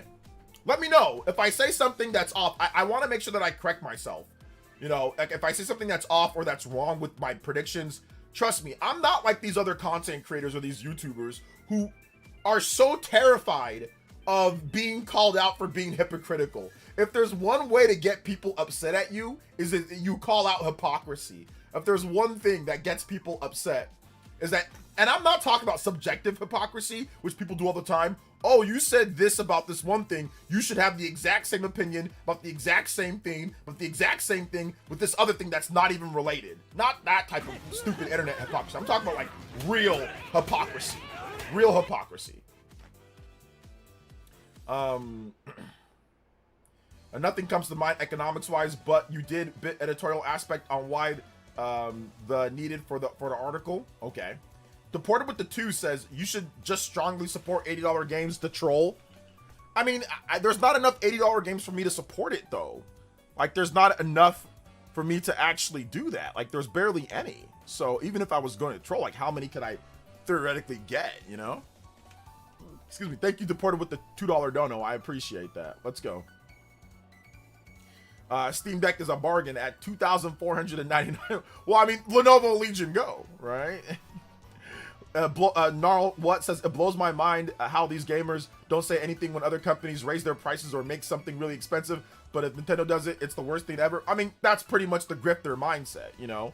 But yeah, I saw a lot of, like, you know, stupid people that dress up in outfits and like you know, they didn't have anything really, they weren't really slamming Valve for getting rid of the $400 Steam Deck. I didn't see hate videos and all that type of stuff because they love Valve, because Valve is the greatest thing ever to them, so they can't make a video like that. Whereas I slammed $80 games. You know what I'm saying? I slammed, and I've said multiple times in my videos and in live streams that I don't even like the Switch 2 editions of stuff, like that even being 80. I think it's just make it 70. Just make it, just do that. I get there's extra content in there, but like I said, optics does not look great, you know? So for me at least, you know, you know, that's not something that I support or I defend, you know? Let's see. You were wrong about Little Town Hero. That's about economics, right? Hey, listen. Little Town Hero is not my fault. Little Town Hero is not my fault. But I was talking about Switch 2 stuff. That's a Switch 1 situation.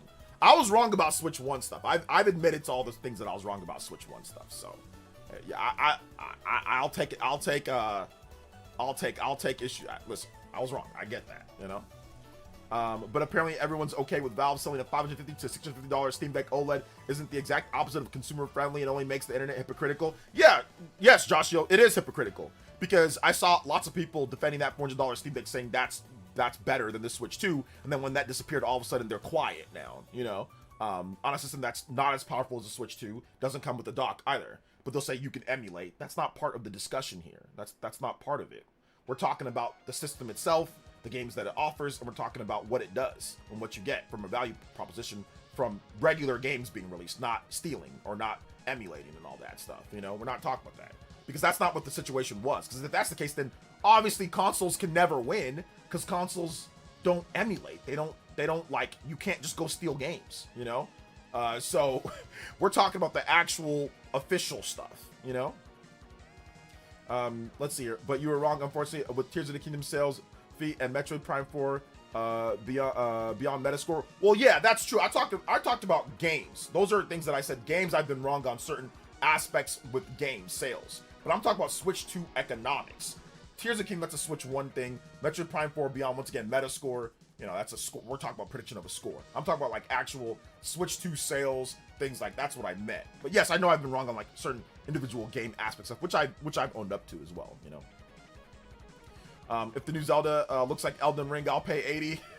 I don't want it to look like Elden Ring, I'll say that. I actually don't want it to look like that. But, I mean, I'd say this. If it looks like the Twilight Princess Wii U tech demo, if it looks like better than that, then yeah. I mean, yeah, I'm going to pay. I mean, listen, I'm going to buy it. I don't care what the price is for Zelda. I'm going to buy it. Like, I'm going to buy it. But I'll say this. Although I'm against $80 games, I do not give a rat's booty if you guys buy it or not. I don't care. It's not my problem. It's not my thing. I'm not you. So I'm not one of these holier than thou, control thy pockets, control thy pocket watch type of people. You guys can buy whatever you want. You want to buy a $2,000 Lenovo Legion Go, go ahead. All I'm doing is pointing out hypocrisy of people that were being insane with $450, like the IGN article, and like people on Twitter, and like stupid people that dress up in outfits that were going insane on the prices. But now we're seeing what's happening here, that we're too stupid to see what was happening, what was already happening because of the price increases. They're too stupid to see that, you know? So, let's see here. OJ is also wrong that Kingdom Hearts is the best RPG of all time. I never said that Kingdom Hearts was the best RPG of all time. What do you mean? The market trend is to spend more on new hardware rather than paying for games. So who to blame? You gotta blame AI. You gotta blame RAM. You gotta blame, you know, politics. You gotta blame economics. You gotta blame. There's a lot of things to blame, but really, I mean, okay, I'm not gonna say that. But if there was a source or root cause of who to blame, I'll say this. it would be a certain place on this earth. That's about as far as I'll go. If you want to trace this all back to one thing, there's a certain place that, like I said, that's all I'm going to say. I'm not going to say where, I'm not going to say how, I'm not going to say when. I'm just going to say there is a root cause of who, if you really want to go back and who to blame. Oh, there's someone to blame. Oh, there's someone to blame. But I'm not going to bring it up. So there you go. I'll go ahead and I'll stop it right there. No, guys, stop bringing up things. No. Stop saying things. Stop saying things, guys. And it's not those things that you said either. It's not those things either. It's not. So I'll just, like I said, guys, I'll say this.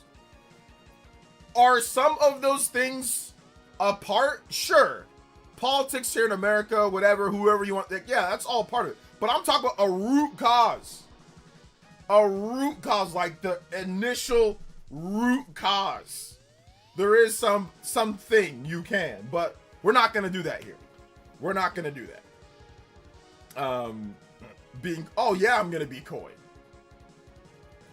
Oh yes, I'm not going to say it because that's there's no point in me saying it, you know? I'm pretty sure you guys can do your research. Do some research in 2020. Just research the year 2020. That's the only hint that I'll give you guys. Research, and I don't mean surface level. Research the year 2020. I'll say that. That is the root cause of everything. 2020, well, the end of 2019, early 2020 is the root cause for a lot of this. Is the root cause for a lot of stuff that's happening. Okay? So research that very well. When you get time, research that year very well, and you will find the root cause of all of this. So there you go. Lito, thank you for the subscription, man. I appreciate that. Thank you. Let's see here. The issue is that regular consumers do not correlate real world stuff to video game business. A lot of them don't. But you know, the internet is trying to help people understand a bit more, you know? So, but yeah, you're right about that, George. What's up, Nintendo Dave? Welcome. Did I say 2012? No, I said 2020, my bad. The end of 2019, 2020. There is a root cause, but once again, I'm not going to say it because that's just going to be crazy. So, people will not be happy. Some people might not be happy. You blame 1820. There you go. It's a couple hundred years ago. It's no big deal. OJ, the vague poster. Yes, the vague poster. How about this? If you follow me on Twitter and if you DM me, I might or I might not tell you the root cause of it from an economic standpoint. I might or I might not. If you have me on Twitter and if you DM me, I might or might not tell you if you really want to know. So that's about as far as I'll go. And I probably won't tell you unless I actually know you. So so there you go. So for everybody else, research the year 2019, the end of 2019, 2020, and you'll find your answer. Oh, okay, I did it. Okay, I said 2020. Okay. I blame the War of 1812. Yes, there you go. It all dates back to something, you know? Picked up 1,000 Year Door today. Gameplay reminds me of Sea of Stars. Could definitely use a Switch 2 update. So far, it's been smooth. Yeah, it's good. A 60 FPS update would be nice. Yes. But Sea of Stars obviously came out after Paper Mario 1,000 Year Door. I mean, that's a GameCube game. So Sea of Stars copies from that, you know? But yes.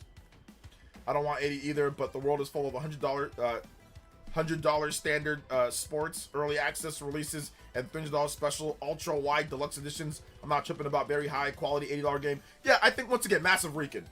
You know, if Zelda comes out and like, let's just take a look at this, right? So I know it's probably gonna be, obviously this is just Wii U, but If Zelda Wii U, or sorry, Zelda Switch 2 comes out and, you know, and it looks like this quality or better, you know, like if it's looking like this, and I know this is, it's off screen, you know, you can't really see it, but if it's looking this good or probably better than this, because this is a Wii U tech demo, but if it looks significantly better than this, because this doesn't look like Emerald Engine 4 slop, this looks like Twilight Princess with just much better graphics, like, you know, a bit better than PS3 level graphics, right? So, like, if they have a game that looks better than this, yeah, people are gonna pay $80, you know, for something like this, right? Like, people will pay for it. I don't want to, but we're definitely gonna pay. Like, if Zelda comes out and it looks way better than this, oh yeah. And it's like an expansive game with great dungeons and cool open world stuff, and like they improve it and make like a way better game, dude. It's gonna, I mean, it's gonna be great, you know. Yeah, in terms of maybe we'll see about the Mario movies in the future, but please no spoilers, Sneaker Snake. But yeah, it was fun. So that's the thing, you know, people are gonna, no, this is not a GameCube tech demo. This is a Wii U tech demo. GameCube could not produce a tech demo this level of quality. This is the Wii U tech demo. It even says Legend of Zelda Wii U demo E3. So there you go. If the GameCube could have stuff that looked this good, man, that'd be crazy. So I also blame publicly traded companies, CEOs, and investors. Companies stay private, it would be better, far better for the industry. It's like a yes and a no, Massive Rican. He playing a game? No, this is not a game. This is a Wii U tech demo. We were talking about Zelda, and like if Zelda was like $80, would people buy that? So I said, yeah, if it looks way better than this, would people buy that for 80? Yeah, probably. You know? Fake outrage is the norm these days. Mario has never been a series made with deep storytelling. Suddenly, fake critics expected that Citizen Kane and Smart Galaxy and call it soulless. It's okay, man. It's no big deal. I think people are enjoying. People that go see the movie, they're enjoying it. I'm not defending $80 Switch games, but at least the ones on Nintendo don't have battle passes, microtransactions, and yearly or bi-yearly releases that say the same game. Basically, that's true. So I mean, if you buy like, you know, like Mario Kart World, for example, you know, it's gonna be like the only Mario Kart game for like the next decade almost or something, you know. So there is that, and you're probably gonna get hundreds, thousands of hours out of it over the course of time. But yeah, I still don't like it though. But I got it for 50, so you know, you can get it in the bundle, or you can wait for sales or discounts, obviously. So yeah, if they're able to get something like this but better, yeah, people are gonna buy it. So yeah, there you go. There's one of the Wii U tech demo, man. The Wii U tech demo. That's what Nintendo was trying to show people. That was like right before the Wii U was about to launch. Nintendo was showing people the capabilities of like, oh, the Wii U, this is how good it can be, you know? Because that was in 2012. I think they showed that off. So, so interesting for sure.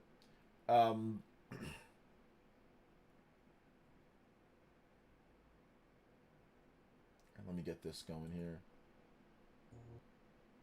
All right, here we go. Two options: cheap games, mass-produced products with declining quality, or games with reasonable prices with the potential to improve the quality. They'll make money somehow. Yeah. I'm gonna watch the Mario movie tomorrow morning. Nice. Let's go. I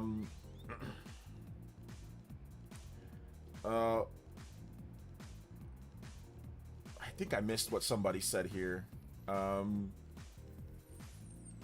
I said if Nintendo becomes very greedy, it happens. We are witnessing Nintendo changing before our eyes, and also will also be bought over. What are you guys talking about? What are you guys discussing? Who's Big Tank? I didn't even see what he said. Let me see what he said so I can respond too. I don't even see what he said. Where's that at?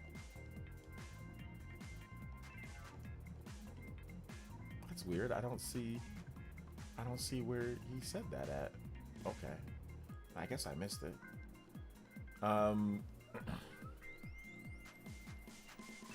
Dang, Mario Galaxy is #1 on the eShop. Smash up to #3 on the eShop. Yeah, all the Mario games are gonna get a boost because of the Mario movie, so everything gets a boost. So like when the Zelda movie comes out, everything's gonna get a boost as well. You know, everything's gonna get a boost. All I have to say is no spoilers, but I enjoy the Super Mario movie. The movies they make, very cute and fun for everyone. Yeah. I think Zelda remake will be 80 physical, 70 digital. Maybe. Well, once again, we have to wait and see. It might not be. It might be. We have to wait and see. We have to just wait and see. But it's definitely possible. OJ, that mouse control is going to be Crips on Star Fox? I don't know what that means. You mean it's going to be... Oh, you mean crisp. Okay, crisp. Got you, crisp. Just a little typo there. Okay, I was like, Crips. Wait, hold up here. I'm not about that. I'm not Thug Life. Yes, it's gonna be crisp. Yes, mouse controls, Star Fox, that's gonna be good. You're gonna be able to play it, you know, that's gonna be great. I think it's gonna be a lot of fun. Dual analog, mouse control too. You can essentially simulate the Wii U type situation. Like the Wii U, the gamepad was like, oh, you can aim with the gamepad, but then also move the R-wing like in a different spot, but then like aim. You can do the same thing with mouse controls. Like you can move around, but then also aim the directional. Because usually in Star Fox, because of the controls, you have to like here's the R-wing, and right, you have to like your pointer's like right here. So then like in order to like shoot somebody down there, you gotta move down and shoot, right? Unless you're like tracking, you can lock on, then move, and then it'll home in. But usually like if the enemy's over here, you gotta move over here and shoot. Whereas in like Star Fox, you can like use the Wii U gamepad. So if you're right here, enemies here, you can go like boom, boom, boom. You can hit them up there without actually moving your R-wing. So with the mouse controls, you can do the same thing now. Like you can be in one spot, then like if they do it that way, then they might not do it that way where you still have to move the mouse over. But I'm guessing that you'll be able to have at least some range of flexibility with the controls, you know? So what's up, Brotendo Shillington? Says he said it was a matter of time before Nintendo buys Steam, and the rest of the history is what Big Tank said. Okay, that was he's obviously trolling. Yeah, Nintendo's not buying Steam. Like Nintendo didn't even buy Alpha Dream. So they let them go extinct. They didn't even buy them. So yeah, I don't see that happening. I don't see that. Gyro controls can definitely emulate Star Fox, which is a good option. Yeah, gyro controls can too. But once again, gyro's a little bit different. Like you're moving like the whole thing, and then like you have to like move with the analog stick. So it becomes a little bit awkward doing that. But yeah, I can see them using mouse controls very well with the game. I saw the movie today, says Donnie. I liked it way more than the first one. Yeah, well, they're both good movies, but yeah, the Mario Galaxy movie's fun. Nintendo didn't even buy Rare. I mean, well, Nintendo owned like half of Rare, but then like Microsoft came and said, we'll give you $5 billion for Rare. So like, of course, the Stamper brothers were like, yeah, we out. Like, Deuce and like everybody that worked at Rare immediately became like multimillionaires. So it's like, yeah, they took that deal. Of course, they took that deal. Nintendo wasn't gonna match that. It's like, wait a minute, you guys just make Banjo-Kazooie. Like, don't get me wrong, Banjo-Kazooie is like lit, and like they made GoldenEye, yes, they made, but that was a licensed game. Nintendo doesn't own GoldenEye. They made Perfect Dark. That I don't think, and that was good, but like Nintendo wasn't gonna I think they bought them for $300 million. So let me double check on that. Microsoft buys Rare. $375 million. Whew. Which is the equivalent of $623 million in 2024. Like with inflation. Oh my goodness. Yeah, Rare wasn't worth that much money. They ain't worth that much money. Let me see here.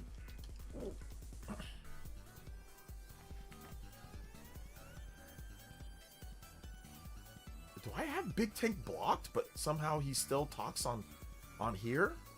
Because I don't. I think I have him blocked for some reason. Unreal Christian with the JOJO. Let's go, JOJO What's Friday. Good, OJ? What's How's good? the night going? Do you think the next Smash game could be revealed next year? Yes. Yeah, I think Smash can be revealed at the end of next year for the following year. So maybe it's like an early release, like Brawl. Like Brawl was like early 2008 or 2008. So I think the next Smash Brothers game will probably be announced in 2027, maybe like fall 2027, and launch in 2028. So about 3 years after the Switch 2. Yeah. I'm probably gonna make another video, like another theory video. I want to make a theory video. You guys really like my GTA 6 theory video, or at least the YouTube algorithm thought it was okay. So I'll probably make another theory video, like on upcoming Nintendo games. Like, when can we see them? What are they gonna be composed of? What happened before in the series? Like, how does everything kind of get put together? So I'm probably gonna start making a series of those videos, maybe like once or twice, so maybe like a couple times a month. This theory or that theory. Like I said, my GTA 6 Switch 2 theory video did good enough. So I'll probably make another one. I'm thinking about doing like 3D Mario. I'm going to do some other stuff too, but yeah. Good stuff. Thank you so much, Christian, with the JOJO. 73 on the board. Hey, yo, we are out here, man. We are super close to the Platinum Buster Sword coming out from the woodwork. Let's go. Thank you guys so much, man. I appreciate that. Big love. And another JOJO, Justin, with the JOJO. When is the wait and see shirt coming? Lol. Dude, we need to have a wait and see. I'm going to have, I'll probably do a vote on the channel. Like, what shirts would you guys like to see? Like, out of all of my sayings, that you guys know my sayings more than I do, believe it or not. So out of all my stupid sayings that I have, maybe Dior, you can send me a list, or Justin, you guys can send me a list of stuff that you guys pick up on that I say a lot. That would be good for a shirt, like a ... shirt, right? Wait and see ... or like whatever else ... or you know. So whatever my sayings are overall, you know. So yeah ... So we should definitely have some type of shirt. So yeah. Let's wait and see. ...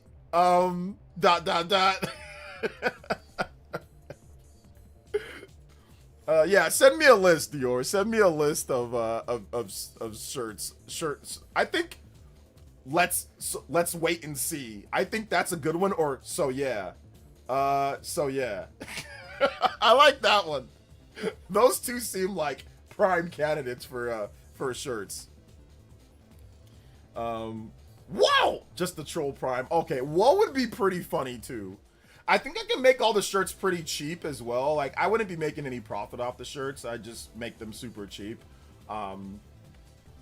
If they're just like plain text, like white, like thick text, white with just nothing crazy.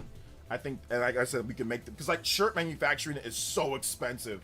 It used to be somewhat affordable where like I might make like $1 or $2 off the sales, but it's like now it's like, oh, buy a t-shirt for like $35 custom. It's like, yeah, no, I'm not gonna put that up, you know.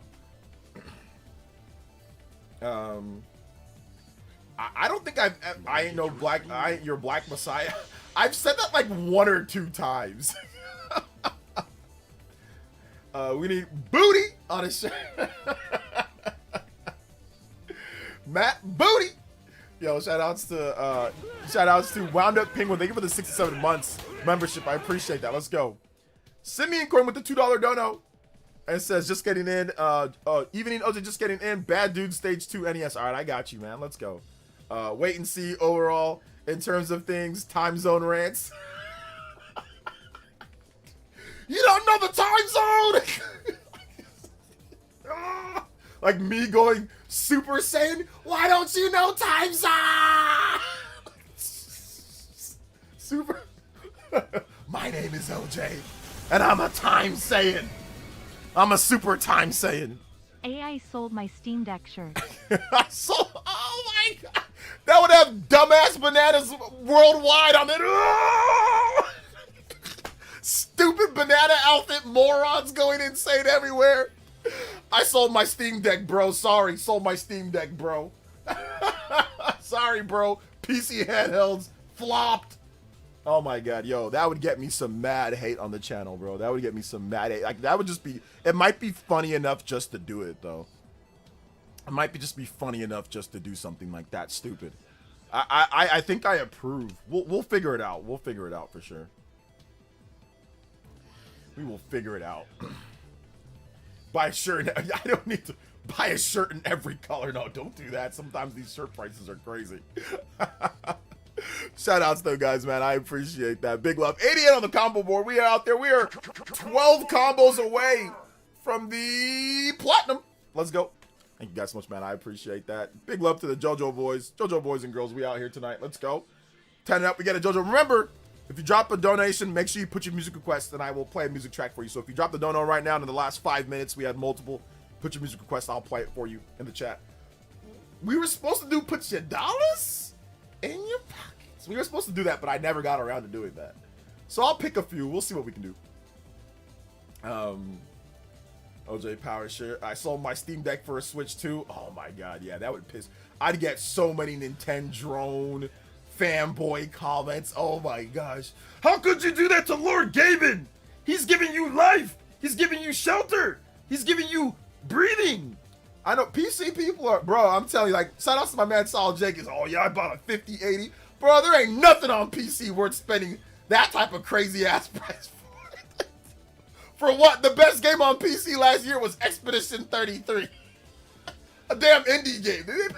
$3,000 PCs to play Banana, or to play freaking Team Fortress, or to play what? To play bro, there ain't nothing. There ain't no damn PC games worth spending $5,000 on a PC for. That's crazy. Gaming ain't that good. Listen, y'all spend your money wherever you want, but there ain't nobody that's gonna convince me that there's good enough games to sit there and drop the prices that they're doing for PC parts. Hell no. PC gaming ain't that good.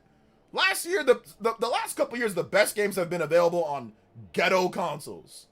Last year, if you look at everything's been available on PS5. You can go get yourself a ghetto PS5 and play all the best games. You don't gotta play games in 10 million frames per second. Gaming ain't that great. I'll be the first person to say, gaming ain't that great. Gaming is incredible, but it ain't that great. The games that come out today are not that great. If I still have to think back and say, man, Chrono Trigger and all these other games from the past rival or beat out a lot of games that come out today, hell no, that ain't worth no $5,000 or $3,000 piece. No.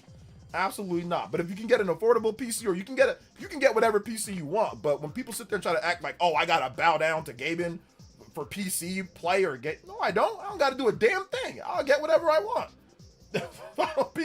I don't gotta do nothing. You can do whatever you want. You can buy PC and bow down and bend over for Gaben and do whatever you want. That's fine. I'll do what I want. You do what you want. You know? But no, I'm not. There ain't nothing that's gonna convince me that I need to go out and get a 5080. Hell nah. I got a PS5 Pro and plays everything just fine. Last year's best game was Expedition 33.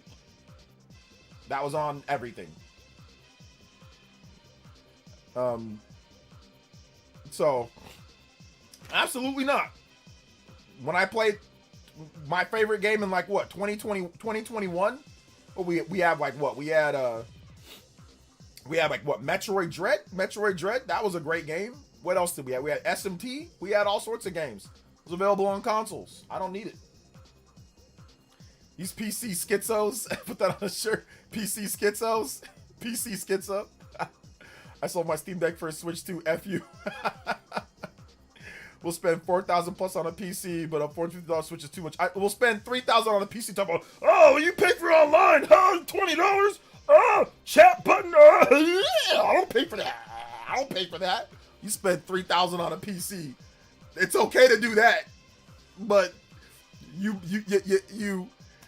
buy online, or you spend you spend $20, $1 something per month on online. It's the world ends. It's world ends with you. Yeah, people online sitting there crashing out. But $3,000 PC, oh yeah, goodbye. Oh yeah, they was over there. Oh, master race. Oh yeah, yeah. They sitting there shimmying, telling you how great you are. Oh yeah.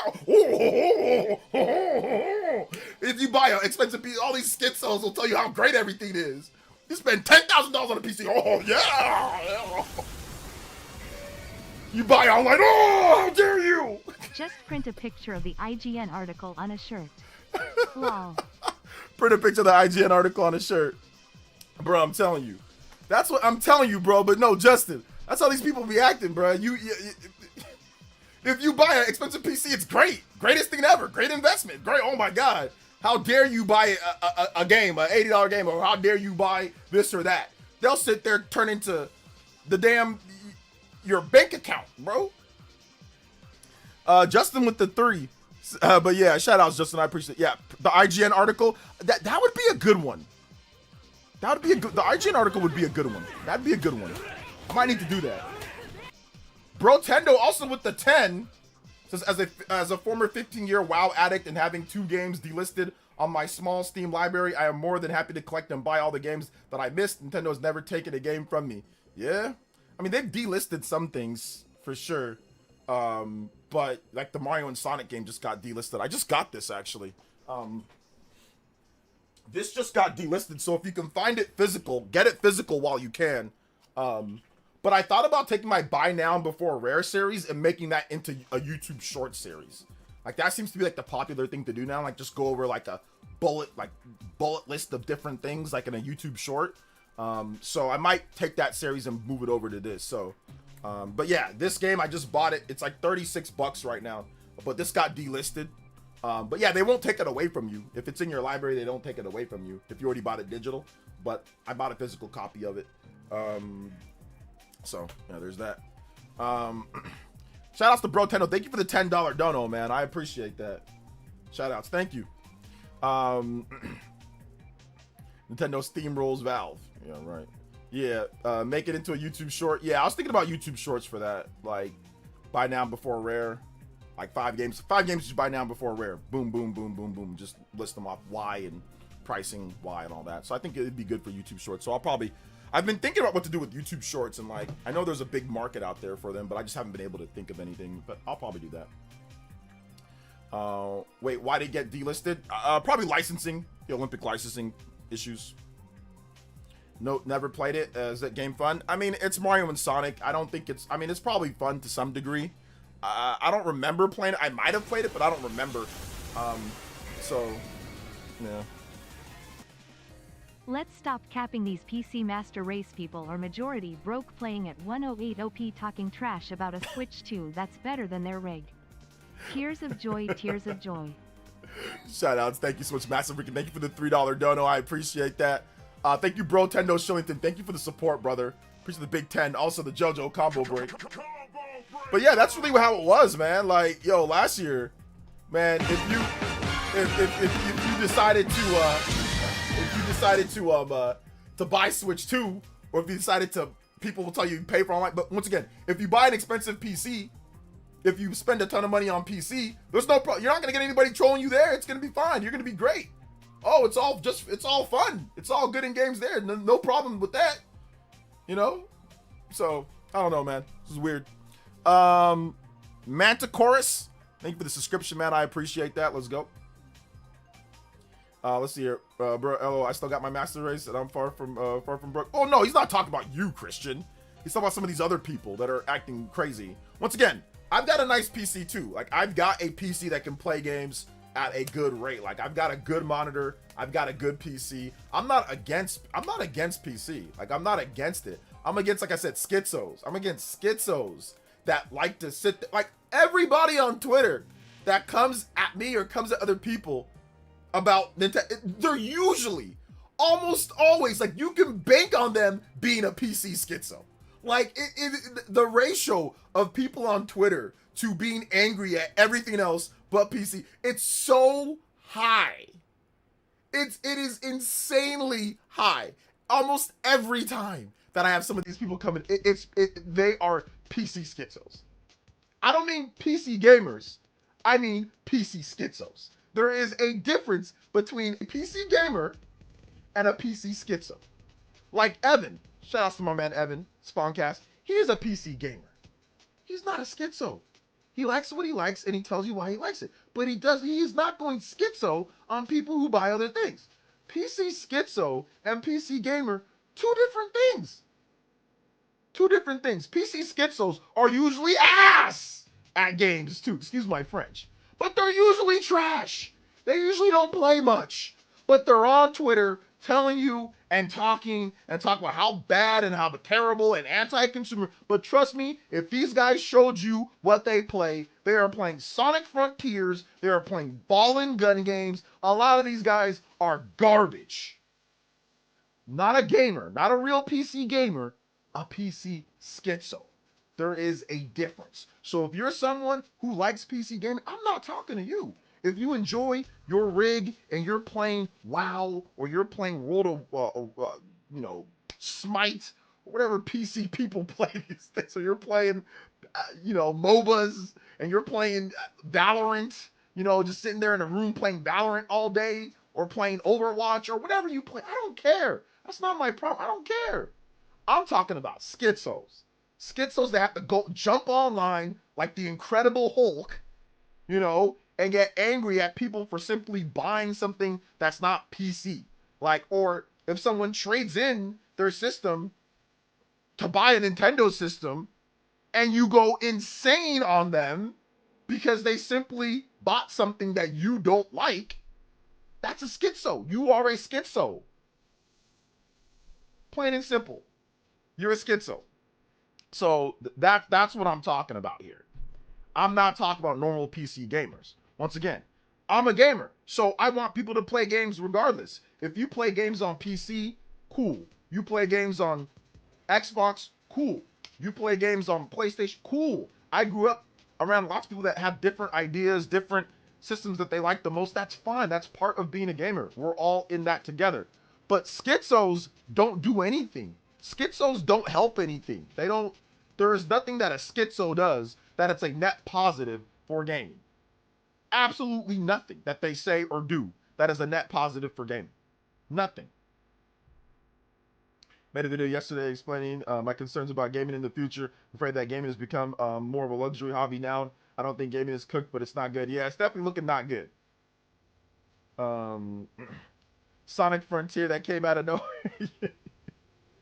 I'm talking about a particular PC schizo. I'm not going to say who it is, but there's a particular PC schizo that's crazy when it comes to Nintendo, but was hyping up Sonic Frontiers as a good game. But like I said, he's trash. He's a trash gamer. He doesn't play anything really. So that was a directed shot towards someone. Not that if you like Sonic Frontiers that it's not a good game. I mean, obviously it's a good game if you want to play. It's fine. Shout out to Unreal Christian though. Appreciate that, man. I didn't name anybody in particular. So, there you go. I did not say any names. So if the bill fits, then that's fine. That's why I don't watch any. But that's why I simply don't watch any other people's videos and react to them. Not talking to me directly. It don't matter to me. Guys, I have a 5070T. I'm talking about how Steam stats themselves admit major majority of PC gamers are at 108 OP or sub, but with 75% or more playing majority indie games.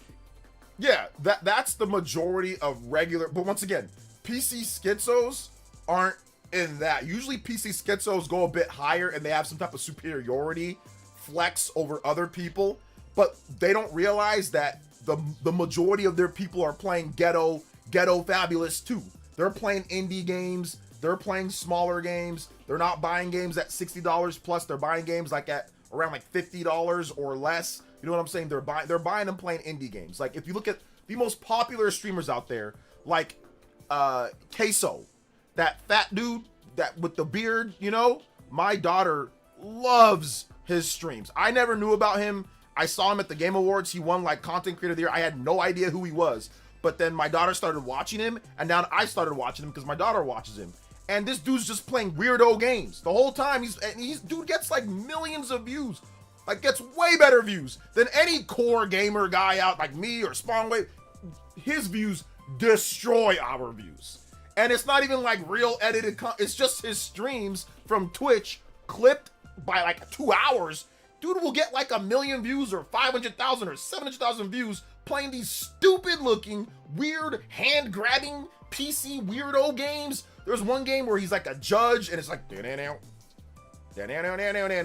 stupid music, lame, corny music, stupid looking visuals, just dumb stuff. And this dude will sit there and get so many people watching, buying, and playing these games. Like, it's just the dumbest looking games that I've ever seen.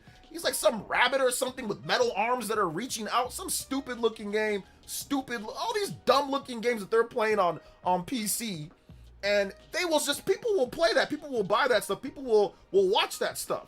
So, like, that's a lot of what people are playing. That's what I realize. I see it all the time. These PC people, these Twitch people playing. That's why I say, like, I have like a Twitch streamer game, like where it's like you're playing some stupid game where you're falling or you're climbing up a mountain and you're like all rubbery armed and just dumb looking games, right? Like you just we're some guy with a BBL and you're just going up a mountain and you're falling, or like, you know, you're just like you're bumping into people, you know, just stupid stuff that's happening on screen. These games are super popular with a lot of these big content creators. A lot of these people go out there and buy these games. They're $15, $20, $30, whatever the case is, right? So that's a large portion of people.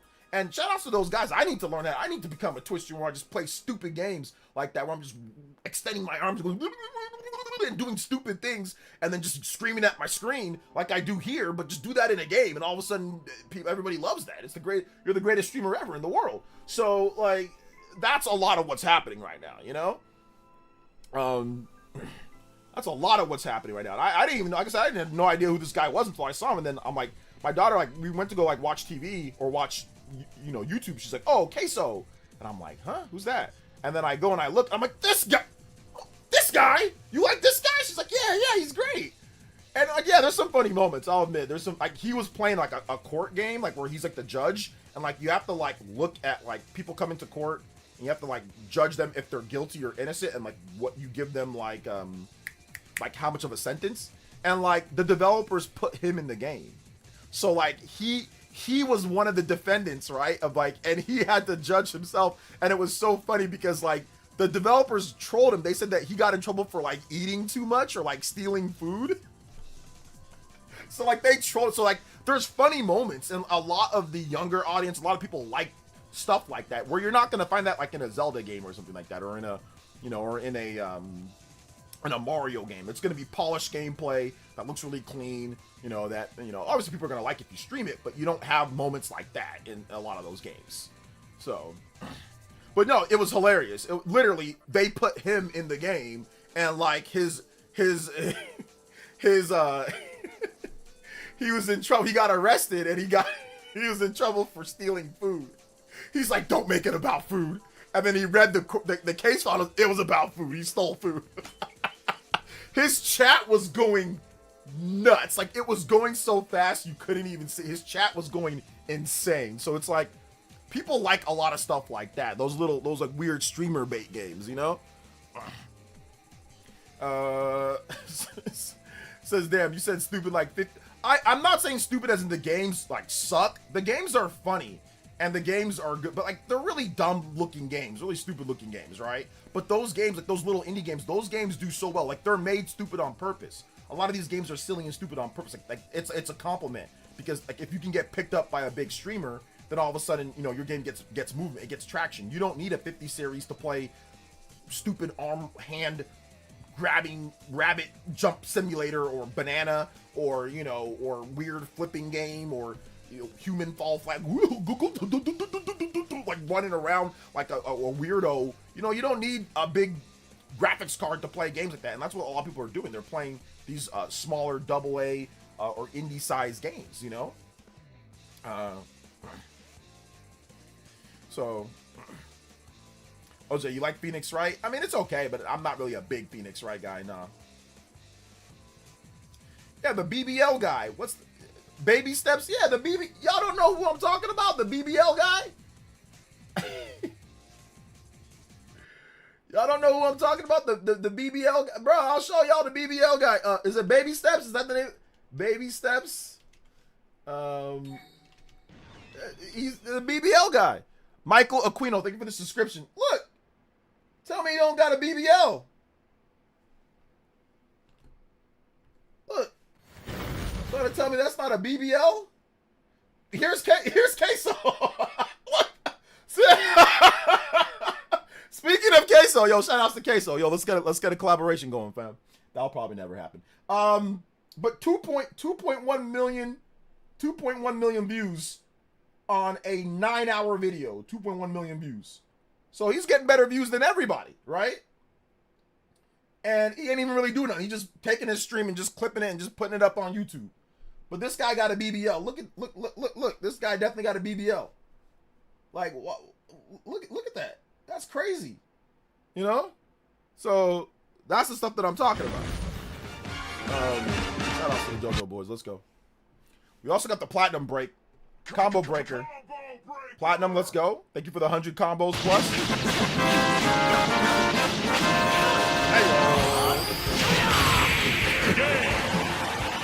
I was wanting to play that game baby stats, but I don't have the patience or time right now. Yeah, maybe. Yeah, maybe.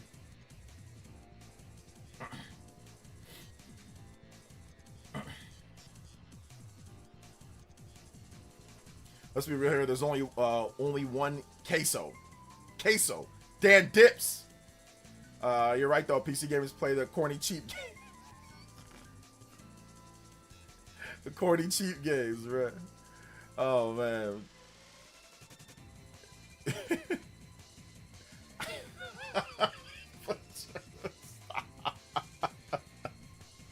I think Jordan probably gets that enough that he kind of looks like that guy. So, but that guy apparently is really tall and real big. He's a real tall. I think he's bigger than Jordan. I've met Jordan IRL. Jordan's like 5'11", maybe almost 6 foot. He's like a little bit shorter than Dreamcast guy's like 6 foot, 6'1", and Jordan's a little bit shorter than Dreamcast guy, but a little bit taller than John. I'm a little bit shorter than John. RGT's about the same size as John, so we're all kind of around the same height. But yeah, Jordan's a bit taller than me. He's like, yeah, 5. But that Queso guy's like 6 foot something. I think he's a lot bigger. So like, he's a big dude. I'd rather wrestle a bear than play the BBL guy. Wrestle a bear. But PC has a lot of games. Yeah, most of them are trash. I don't know if most of them are trash. There's a lot of good games on PC though. There's a lot of good games. I'm not here to hate on PC. Like, I'm not here to hate on PC or think that it's bad. It's good. It's good. I'm just talking about, like I said, once again, PC schizo versus regular PC gamer. There's a crazy Nintendo crazy fanboy schizos. There's that too. And then there's just regular Nintendo fans. There's crazy PlayStation schizo and then regular PlayStation fans. There's schizo Xbox guys. I mean, there's not as many because they got shot down like the Arwing. Got shot down like Starwolf in the Army. Shot down. Fox McCloud. Got shot down like Top Gun. Abort mission. They parachute. There's not as many, but there used to be. There used to be the 360 era. They were a lot. They were multiplied. But yeah, there's schizos all over the place though, man. It ain't just PC. It ain't just PC. But once again, PC's the only time in my career, in my illustrious career. Shout out to Dan Dips. Thank you for the $2. Illustrious. It's not been that illustrious, but I'm joking. In my career, it's the only time that I've ever had, like when I say I traded in the system, it's the only time that I've ever had people, the only time in my history that I've ever had somebody tell me, from somebody, and like I said, if they're like a different console fan, right? Say you bought something, the reason why you bought something, you know you did not want to buy it. I can read your mind. I know you, and you didn't, and you never wanted it, and you never wanted to buy it in the first place or anything. I've never in my history, I'm an old guy, I'm not a young guy. I know what I want and when I want it. I've never in my history had anybody tell me that on camera, like actually put that out there. That one floored me. I was legitimately floored on the reasoning from and like I said, you've got to be a schizo. And of course, it's a PC schizo that says that, right? I've never had anybody say that to me. I've sold my systems for other things before, but I've never seen that from anybody else in the market. Like, yeah, people have said, oh, okay, you sold your system, blah, blah, blah. They've said, but I've never heard of like Jedi mind trick. Like, oh, you never wanted it. Oh, that's the reason why you never wanted it. Oh, I know. You never, like, I've never seen that in my life. That, and like I said, that's PC. That's only can come from a PC schizo. Like I said, I've been on the internet for a long time. I've seen arguments and discussions of people saying that they're selling their systems, but I've never seen that that explanation why you're upset, or to say why somebody, like, to try to dispute somebody's economical purchase or selling, to say you never wanted it, you did it. That's crazy to me. Crazy. From a PC schizo. Shout out to Dan Dips with the $2. Says, DJ OJ, can we get some Mega Man X jams? Yes, we can. Mega Man. Mega Man X music. Yeah, that's insane, right? Like, I've never seen that before in my life. Like, I've heard people say, oh, well, you did it because, you know, you don't like this, or you did it because you're crazy about this, but I've never heard the justification of you never wanted it, so you kept it. Like I would never use that on someone. That's such a weird, and like I said, PC schizos in my comment section were also repeating that, you know, so I've never seen that before. I've never, ever, and I don't think I ever will see that before, because like, that's crazy, you know? These systems are way too expensive to just be, I'm just gonna buy it just because, and I never wanted it, but I'm gonna do it anyway. Like, that's insane, you know? Like, that's just insane logic. I would personally never do that. I only buy stuff that I know that I want, or if I'm gonna use it. It might not always work out, or I might end up selling it later, but that doesn't mean I never wanted it. That's insane, you know?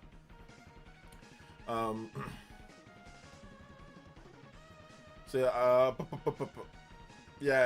an old Nintendo unk status. I don't hate PC. I just the people who go crazy, like you mentioned, OJ. Would I like to own a PC one day? Maybe. Unfortunately, I don't have the room for one. You don't have the room for a PC? You don't really need too much room for a PC. You can get a mini PC. Like, if you want to experience PC but don't have the room for PC, you can get a mini PC. Like, you can get, and like the Steam machine's coming. So you can get that, or you can get like a mini PC. There are a lot of different mini PCs where you can hook them up to small monitors, and you could have, like, you can download Steam and you can play. You can enjoy it. There's a lot of good mini PCs out there too. Now, the prices are going up, but you know, there used to be mini PCs that you can get that are pretty good graphics, that you can get you, like, you know, probably like Wii U level graphics or a bit above for like $300 something. But it's like a real PC. Like, it'll actually, like, you know, you can still like browse the web and all that stuff, right? And like, they're small, they're like tiny, like little, like, they look like modems or routers, you know, they look like little modems or routers. So yeah, you can look into that if you want to get into PC gaming, but you don't want to go like all in, like super schizo rig. Like, you can always get like a mini PC, you know? Let's see, these PC guys aren't all bad. Oh no, they're not all bad, no. Like, the homie Gaz. Like, Gaz comes through. He has a Xbox/PC channel. He's awesome. You know, Evan's awesome. Like, I've had really just a lot of good experiences with people. But like I said, there's some, man, schizo, like, crazy.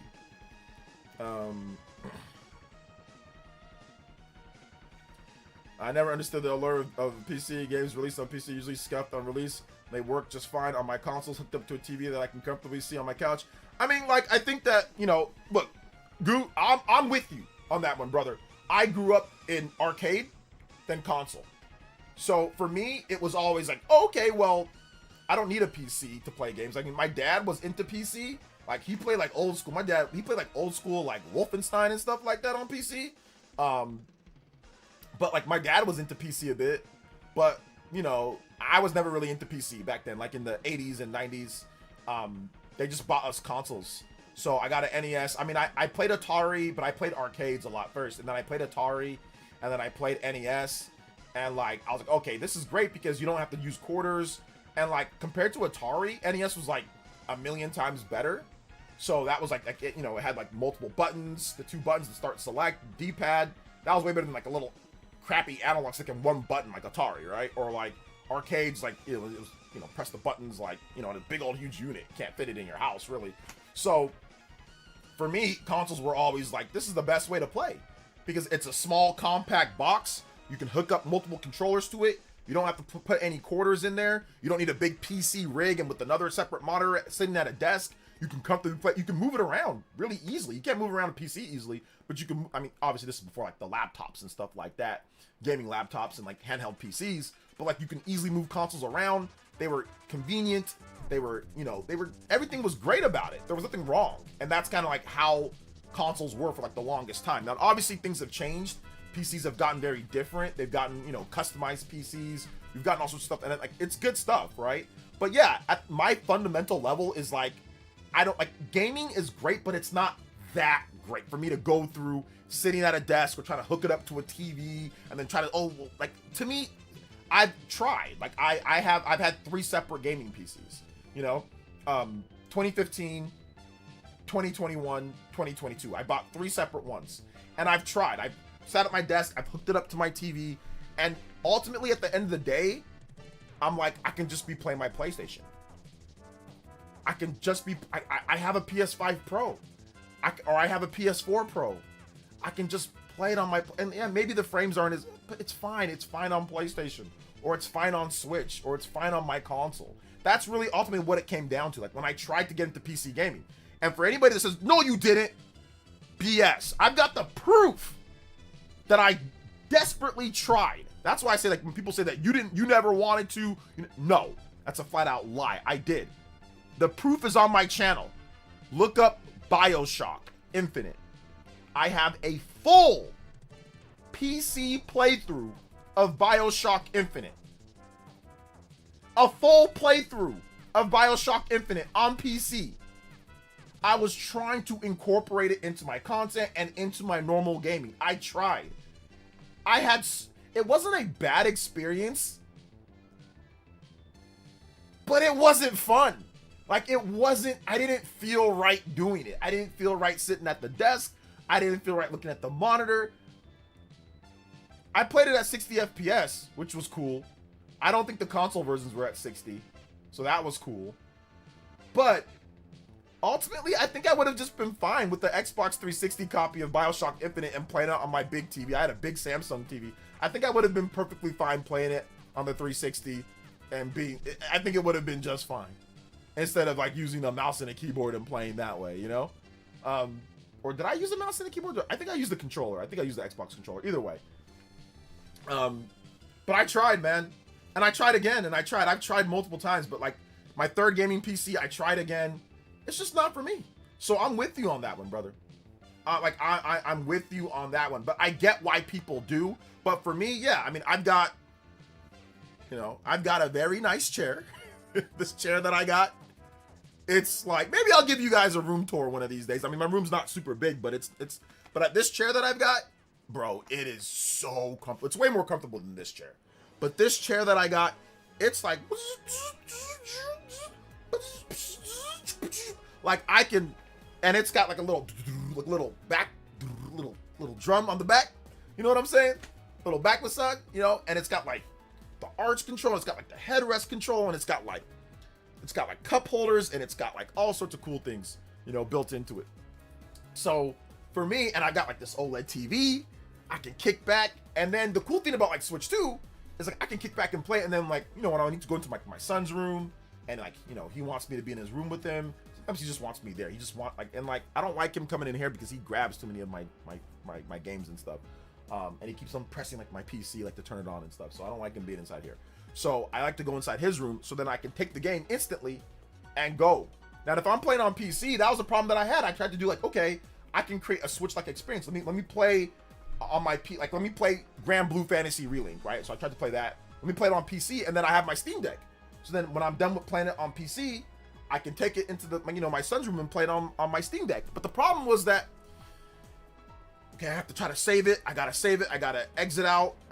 Once I exit out, I've got to make sure that the upload to the cloud, okay, it's uploaded. Then I gotta go to my Steam Deck. I gotta boot up my Steam Deck. And then once I boot up my Steam Deck, I gotta go there. I gotta pick it. It's gotta load. And it creates a fat gap to where it's just like, that's not seamless. That's not that's not fun. It just becomes like, I don't feel like doing it because I'm bipolar when it comes to like TV versus handheld play.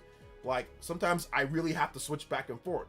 You know, or if my wife needs me in the living room, she wants me to be out there with her or something, you know, or if I'm going somewhere, I need to take care of something, I'm going somewhere, maybe I need to like, you know, go pick up food or whatever, and I gotta wait time. Okay, I can instantly just take my Switch. Like if I'm playing a game, I can instantly just take it, my Switch 2, and go play at the place while I wait. I've had to do that multiple times. I have to wait for something to get done, or, you know, get something fixed on my car, and it's like random. So for me at least, that break that you have, that disconnect between, you know, PC and handheld PCs and trying to get, or even like PS Portal, it's just trash. It's not very good. It's not like Switch 1 and Switch 2. So for me at least, there's no point in doing PC if I can't easily transfer it and play. Because like I said, I'm bipolar when it comes to like when I like to play like on TV or not, you know?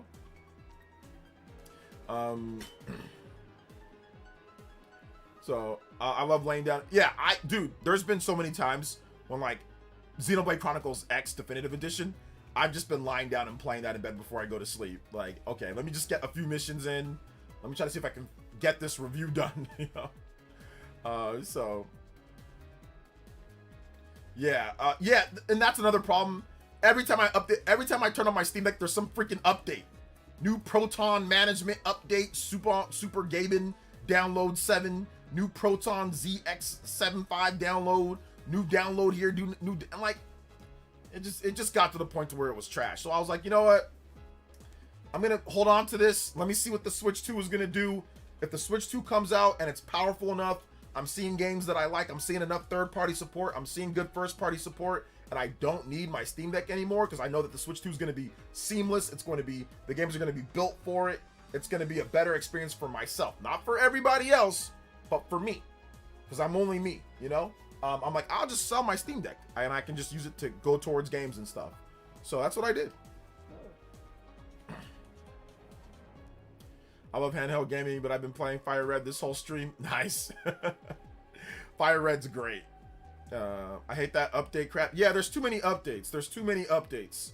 Too many updates, man. Like, too many things, too many tinkering. I just don't feel like doing. I'm lazy. Like I said, today's gaming, like if we ever got games like we got before, like I said, if we're getting bangers like Chrono Trigger, like that quality released in today's day, okay, I'll invest in a PC.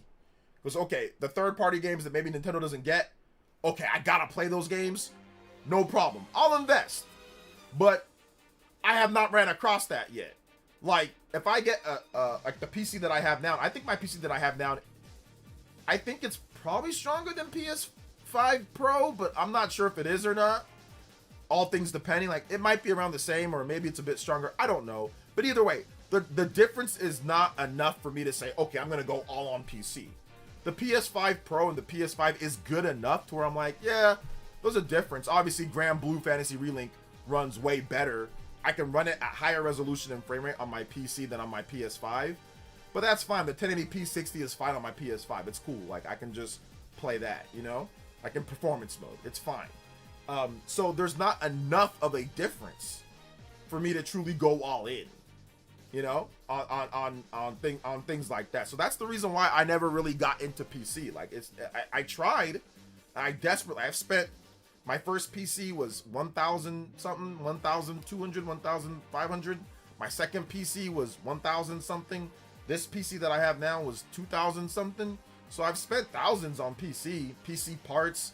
I've updated my PC. I bought new things for it. You know, I've tried, but yeah, I'm good. I'm done. One comment got me talking about this too, but that's okay. I'm here for rants. The rants are good. Shout outs to JoJo Friday. Shout outs to you guys. You guys have been great. Combo breakers in the house. Appreciate you guys coming through to the stream. Big love. Shout outs to everybody that's dropping support too. And thank you guys. Hit the like button. If you have not hit that like button, hit that like button. I'd really appreciate it, okay? So yeah, I think once I fix this side of my room is nappy. It's definitely ghetto and nappy. Like, I've got some of my shirts that I wear and all that, like, in this little bin, and I got some of the stuff here too. But and then also this whole, like, I got like another one of these right here, and all my games are just like so once I organize that and make that look good, then I'll probably do a room tour. And then once I actually get something up right here, I need to put up like a poster or something right here, and then that'll look better. But yeah, this is all covered. This side looks great. Right here looks great. And I got like a nice thick soundproofing curtain here. You can kind of see it right here next to this Naruto poster. This curtain right here, it's nice, high quality, thick soundproofing, 100% light block out, you know, so it keeps the room nice and dark. The tinkering kills me and gives me OCD. I just want to play something already optimized and ready to go. Yeah, I think if I was playing PC like when I was younger, like I think I'd probably like be into it. But now that I'm like old and bitter about everything, that like I don't really feel like doing all that. I'm just like I want to revert back. I don't know, to like I don't know, when I was younger, and I want to play stuff that reminds me of when I was younger. So, or I want to play games that remind me of the games that I played that were so polished and great. So I kind of gravitate more towards those games. You know, the RPGs that were like remind me of old school RPGs, like Atlas games, you know, Xenoblade games that have like new and old combined.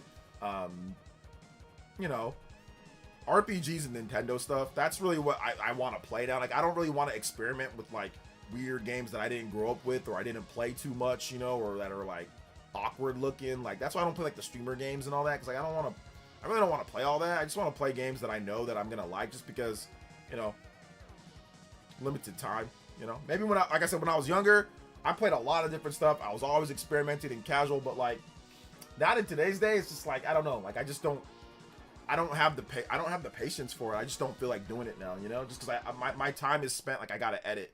You know, I gotta edit. I gotta work. I have this job. I have another job. You know, I've got so much stuff that I'm doing. I've got to take care of my family. You know, I've got a lot of stuff. So it's like I don't really feel like wasting my time on stuff that like might be trash. You know. Doesn't mean that I'm not gonna. Doesn't mean that, you know, it's not good. Doesn't mean that other people can't play it. But I just don't feel like experimenting. You know, like that. Let's see, bro. When are we gonna hear what Atlas is working on? I love another banger Atlas game. We'll probably get Persona. I talked about that today, Huddy, in a video. We're probably gonna get Persona 4 Revival in early 2027. Was you miss some of my comments above? Okay, Monado, let me take a look. I saw some comments being respectful. Saw a comment being respectful, saying that they respect your decision, but they don't think it's a good idea to sell sell Steam Deck for Switch 2. Oh, okay. I think that the only reason why you're sold my Steam Deck for Switch 2 video game that much, Nonori, because PC schizos, because there's even non-PC schizos did not think it's a good idea. Okay. By the way, it's going to another debate. It's going to happen. Okay, yeah, I'm going to do the debate right later. Okay, yeah. So, but was I not right? Was I not right though? But let's be honest here though. Okay, was my decision? And I know I'm preaching to the choir, to like a biased audience, and that's whatever. But let's try to be as objective as possible. Was it not a good decision to sell my Steam Deck for a Switch 2? Based on what I like, was that not a good decision? It would have just sat there and collected dust. What game am I going to play on my Steam Deck? Like, what's the banger games to play on Steam Deck? What would I be playing? Let me know. For those who play Steam Deck, what would be the banger games that came out in 2025 that are just awesome on Steam Deck that I don't need to play on my PS5, right? I don't need to play on Switch 2, or I don't need to play on my Xbox. Like, what were the banger games? Like, let me know. Because in 2025, the Switch 2 got Hyrule Warriors Age of Imprisonment, which was awesome. It got Kirby Air Riders, which was great. It got Pokemon Legends ZA at 60 FPS instead of that crusty 30 FPS on Switch 1. It got Mario Kart World, which was great. It got Donkey Kong Bonanza, which was great. It got Trails in the Sky at 120 FPS or whatever, and a real physical version of the game if you wanted the Switch 1 version. It got Hades 2, you know, physical version for Hades 2, digital and physical, but it got where I can play it on my TV and on the go quickly. Unlike Steam Deck, where the Steam Deck docking doesn't even work that great. It is not that great. And I'd have to transfer it back and forth. Like, was it not a good decision? I got Silk Song. I got a Silk Song at 120 FPS. 120 FPS, 1080p, a higher resolution than the Steam Deck screen can even do. So, was it not a good decision?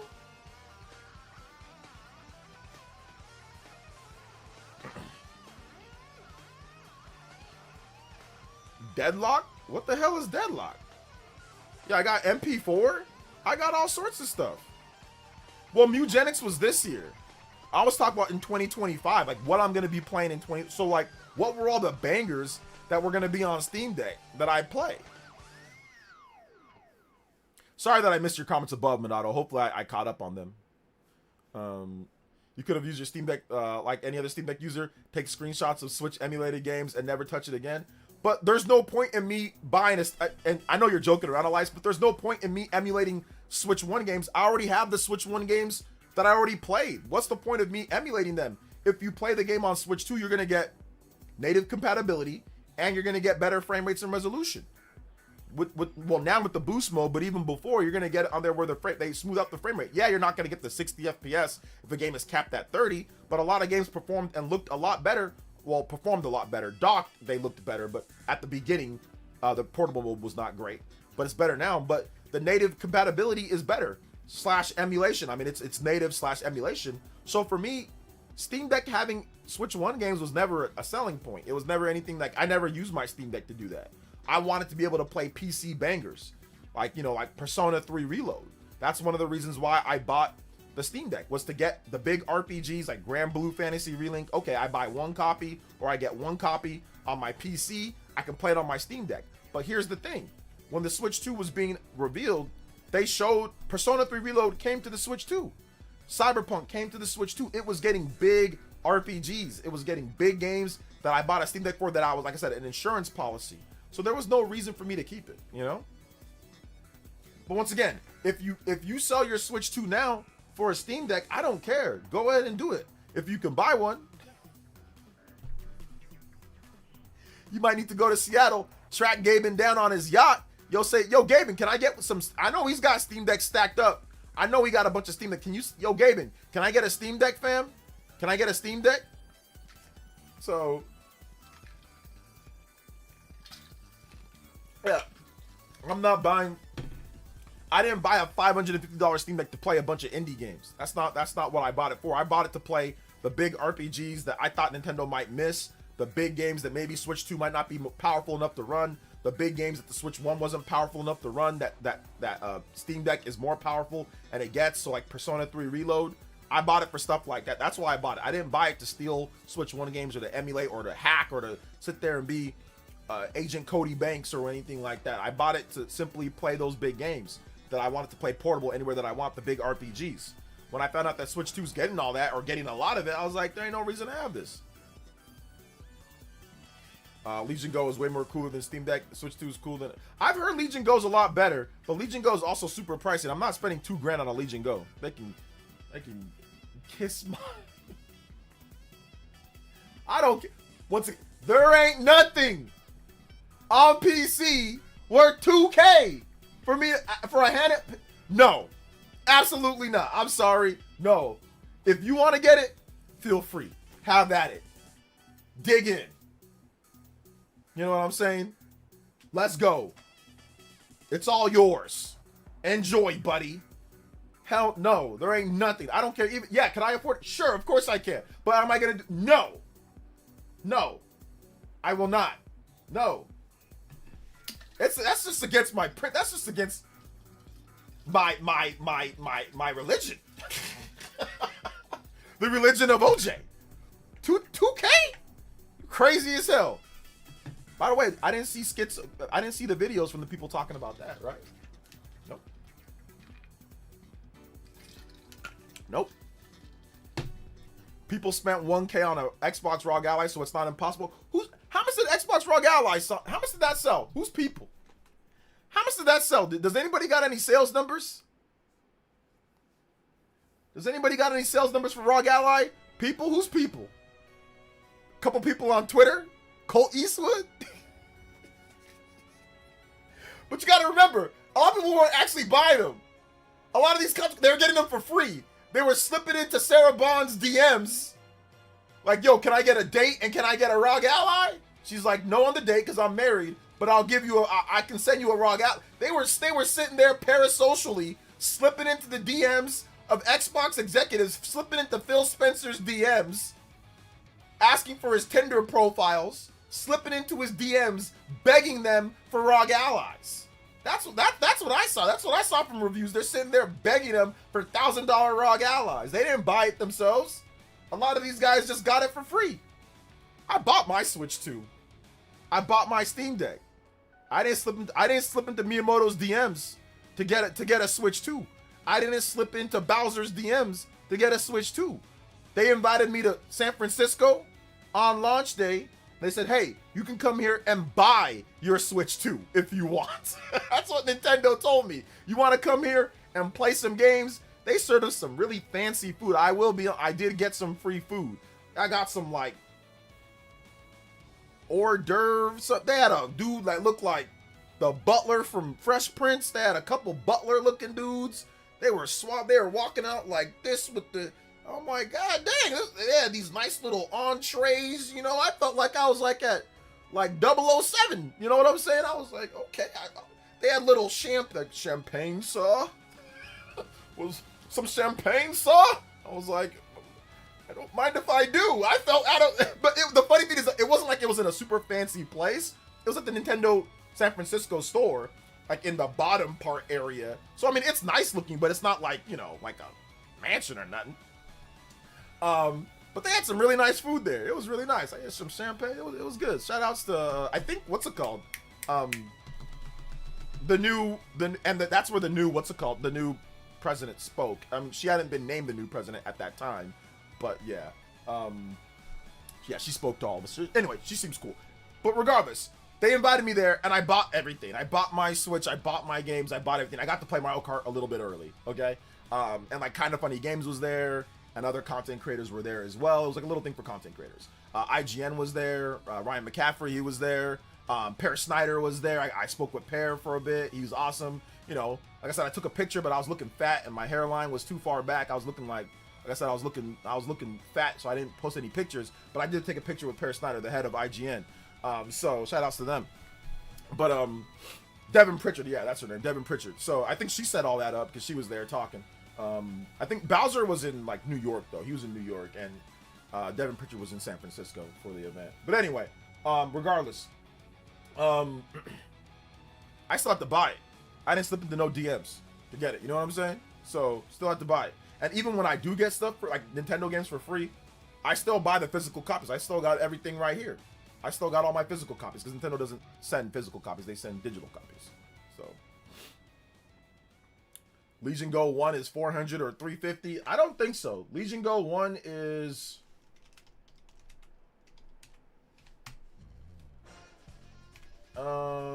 Legion Go 1 is $700. $749 for a Legion Go 1. Yeah, it's like 700 something. It is not $300 to $400. Amazon, it's $740 for a Legion Go, or that's a Legion Go Go, or Lenovo Legion Go, the 8.8. That one is a $740 for that one. Yeah, so that's $740. Legion Go S handheld is Lenovo Legion Go S is $695 on Amazon. Maybe they're more expensive, but it does seem like they're actually they're not $300. Maybe you get like I think that might have just been like the knockoff. That was a Temu Legion Go. So, how many times did you play your Steam Deck? I put about 20 something hours, 20 to 30 hours into Persona 3 Reload. I can boot up my my Steam, and pretty much if I boot up my Steam, all the games that I was playing around the time that I got the Steam Deck, it's pretty much I played most of them on my Steam Deck. I played most of it on my Steam Deck instead of my PC. So if I look at the hours there, I can kind of tell you how many hours I put into my Steam Deck. If I just look at my hours. So let me double check. If I browse my library. My wife is cooking something and it smells freaking incredible. She's the goat. Let's see here. I put let's see here. Let me look up Persona 3. Persona 3 Reload. So I put this is off. This is wrong though. It says that I put 59 It says that I put 59 hours. That says that I put 59 hours into it, but I definitely did not put 59. I think. Oh!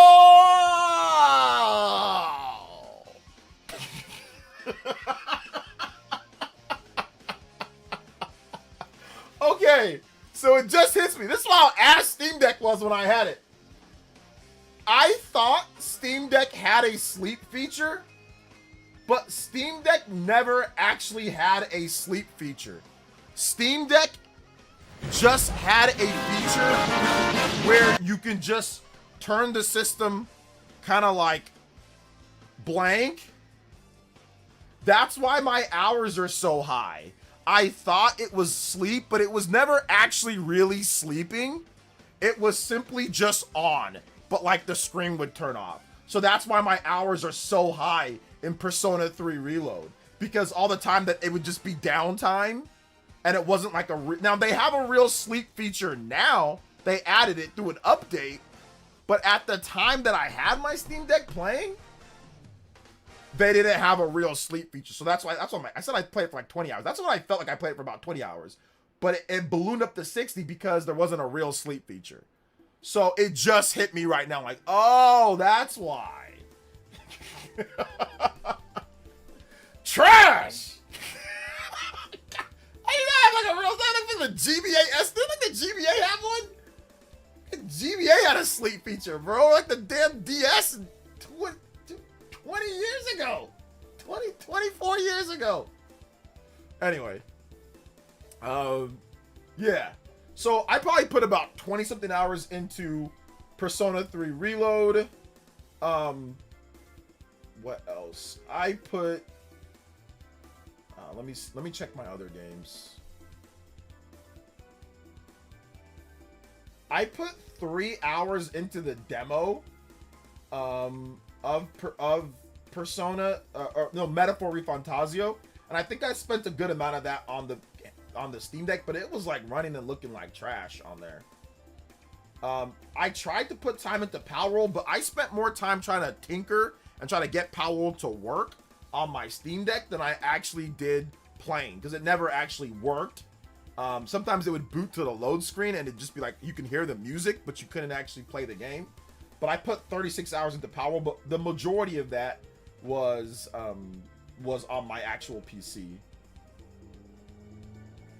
Let me double check. Yeah, and most of it was, I probably put about, I'm looking through all my games here. Oh, Grand Blue.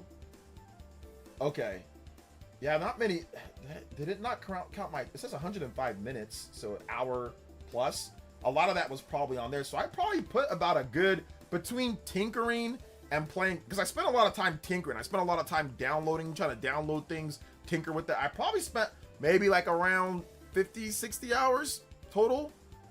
If you count like all of Persona, because I might have put more time into Persona than maybe it leads on. I don't know if it was 20 hours, then I had 40 hours in sleep. No, I don't think I put 40. No, it wasn't that much. So maybe I spent like 30 something hours or 40 hours in Persona, and then I probably spent like a number of hours tinkering, and then I spent some hours in the Metaphor demo. Spent some hours in Grand Blue. So I can't say for sure how much time that I put in, but it was enough time for me to say that it was trash and that I was gonna get rid of it. It was enough time for that. So I can say that. All these games have barely any time, bro. So I put 5 hours into Fall Guys, but I played that a long time ago, 2020. That was COVID, bro.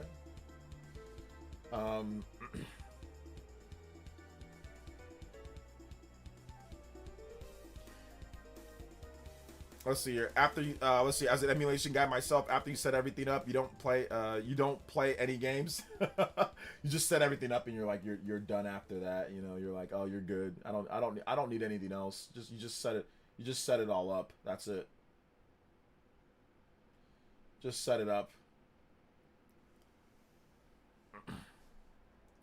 Let's see. Steam Deck trash. For me, it was trash. Is the system actually trash? No. But is like, for me, was it trash? Yeah. Like Switch 1 was trash for a lot of people too. That's trash. Yeah, absolutely. If it's trash, it's trash. But like, is it an actually trash system? No. Is Steam Deck actually trash? No. But was it trash for me? Yeah, I hated tinkering. I didn't like it. So yeah, there was that. You got your CDL during COVID. Hey, congrats on that, man.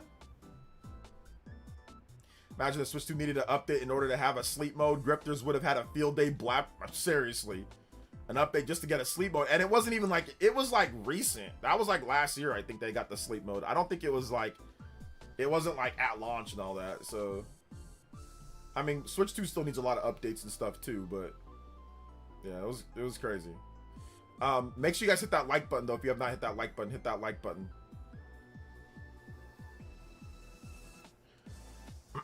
I'll never buy another PC handheld too. Like I tried 2 of them as well. I tried to buy, you know, I tried to play it, yeah, and it didn't work out for me. So I mean, I guess I should never say never, but until they actually like make like a real, like, I'm more inclined to buy the PlayStation handheld. I'll probably buy that depending on like how much it costs and what it does, and like I might buy that. But once again, all digital is not my thing. But if they have it to where your physical games can get you, like, let's say it kind of like gives you like a shadow copy to play digitally, to where like you can hook up your, like you can link your PS5 to or your PS5 or whatever to your portable and say, okay, you have the physical copy, it recognizes it, so then you can download it on your PS5 portable, then I'd be like, okay, no problem, because I can still buy my games physical and have it on there to play as well. Kind of like, you know, like an online license thing from Nintendo. Now, Nintendo doesn't allow that, but that's because all their systems, like the Switch 2, every single model has a physical slot, you know? That's why I think that it'd be silly to make a Switch 2 that doesn't have a physical card slot, because then what happens to your physical library? Do you just not be able to play those? Like, that's what the PSP Go did. That was a disaster. It's like, oh, or the Xbox One sad? Can't play physical games. Just nope, can't play it. There's no way to play physical games at all, even if you have them. Like, no, that's trash. So this is Mewmore Battle. The chick from the black chick from what's her name? Jacinth or Jacinth? I don't know how to say her name. The Pokemon Legends ZA black chick, just Mewmore Battle from her Pokemon Legends ZA remix. Looked at it, the girl with the white hair and all that. By the way, the streams heard that there's going to be another debate going. Or I remember wrong. Yeah, we're gonna have something. I'll let you know when that's going down, Monado. Like, it's probably gonna be like maybe next week or the week after. Yeah, it seems like they refuse to give sales numbers for ROG Ally. I can't find anything on it except projections. They're thinking hundreds of thousands. So that's very sus. Yeah, I would probably say maybe it's sold like 100,000, 200,000, maybe. I'm just guessing. But yeah, nobody's really buying that. That's not selling good at all. That's trash. That's garbage. That's garbage sales, bro. So.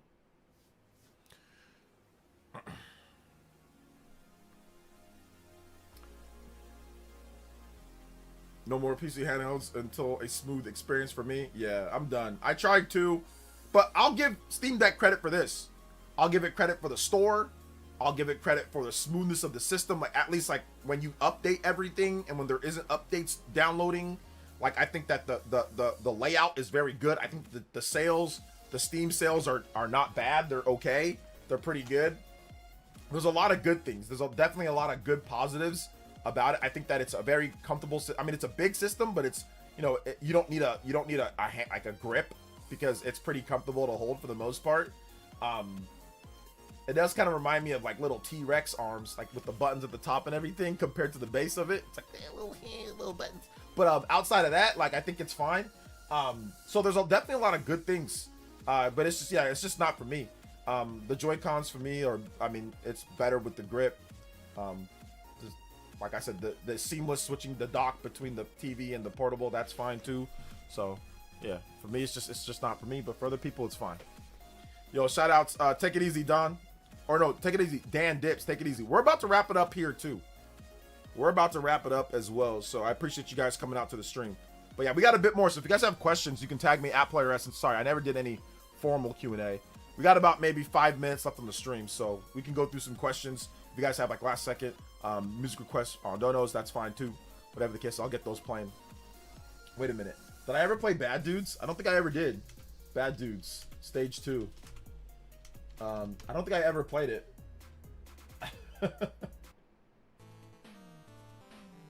Oh, this is a classic. I use Lenovo Go. Didn't like the Steam Deck like that. Didn't like it. What do you like about the Lenovo Go? Let me know.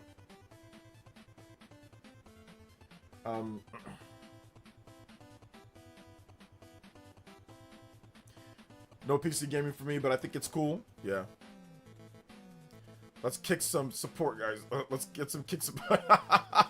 No, we're not doing DSP here. We're not doing DSP here. Shout out to everybody that dropped support already, guys. I'm good. Not doing the DSP thing here, guys.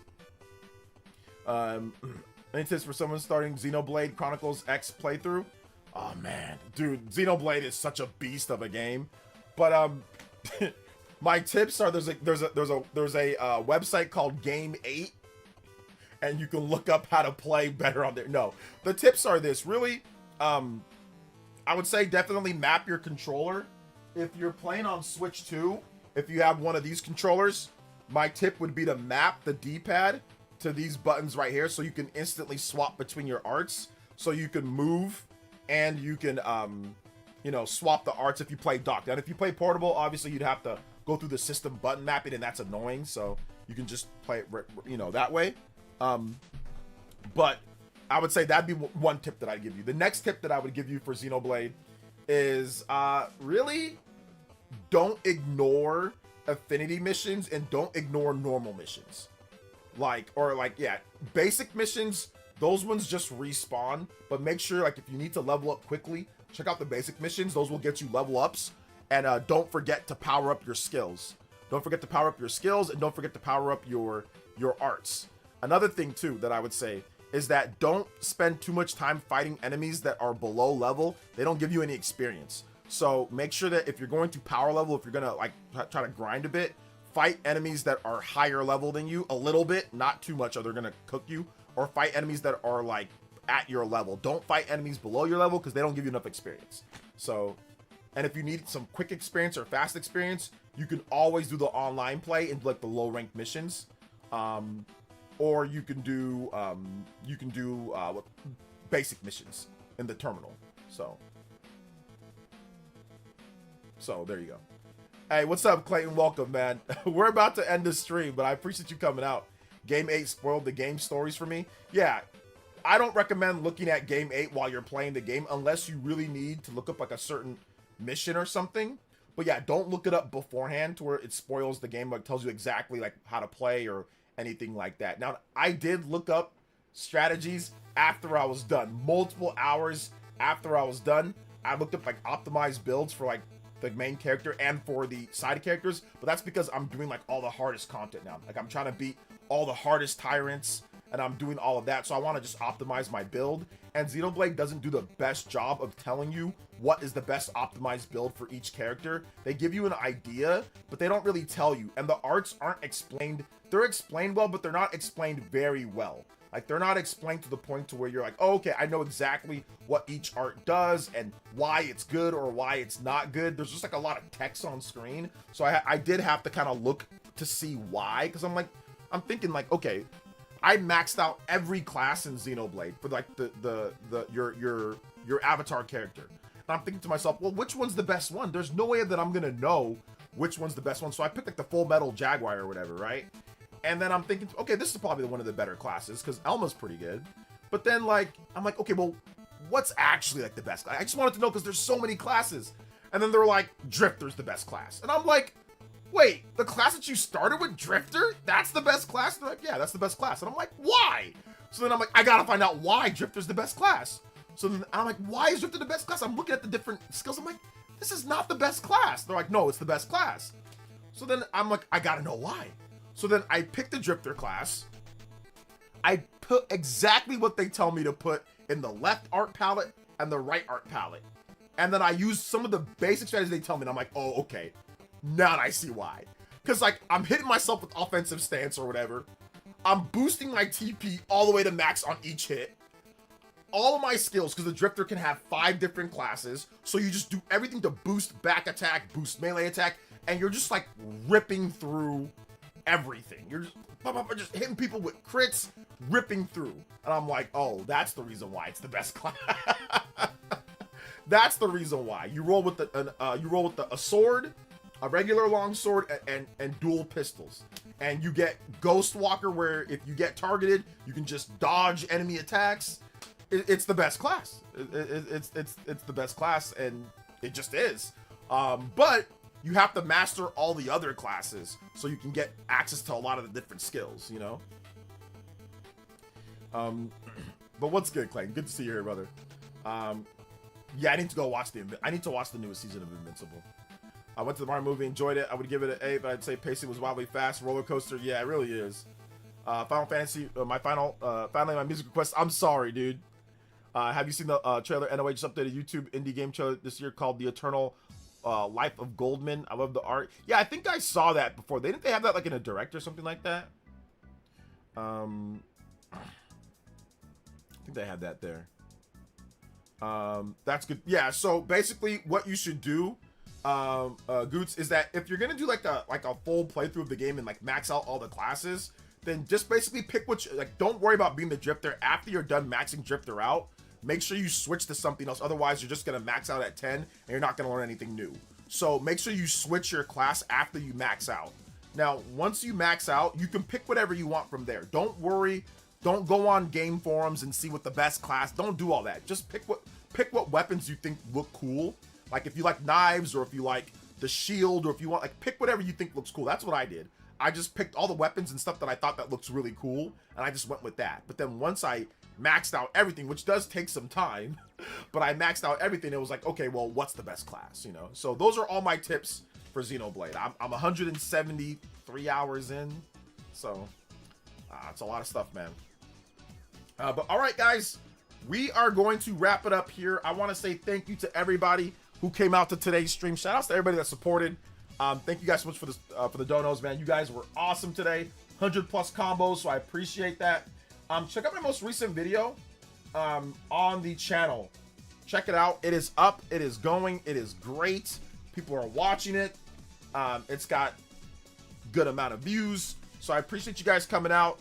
If you can watch that vid, so like there's 196 of you guys. If you guys can all head over to the video and watch the vid, that would be great. If you guys can, seriously, if we can get like 196 of you guys to go over there and watch the vid, hit the like button and drop a comment, that would really help out with the weekend views. You know what I'm saying? So I appreciate you guys all support. A lot of you guys have already watched it, so if you have, thank you. But if you haven't, check it out. I talk about Mario updates, Mario 40th anniversary updates. I talk about Persona 4 Revival.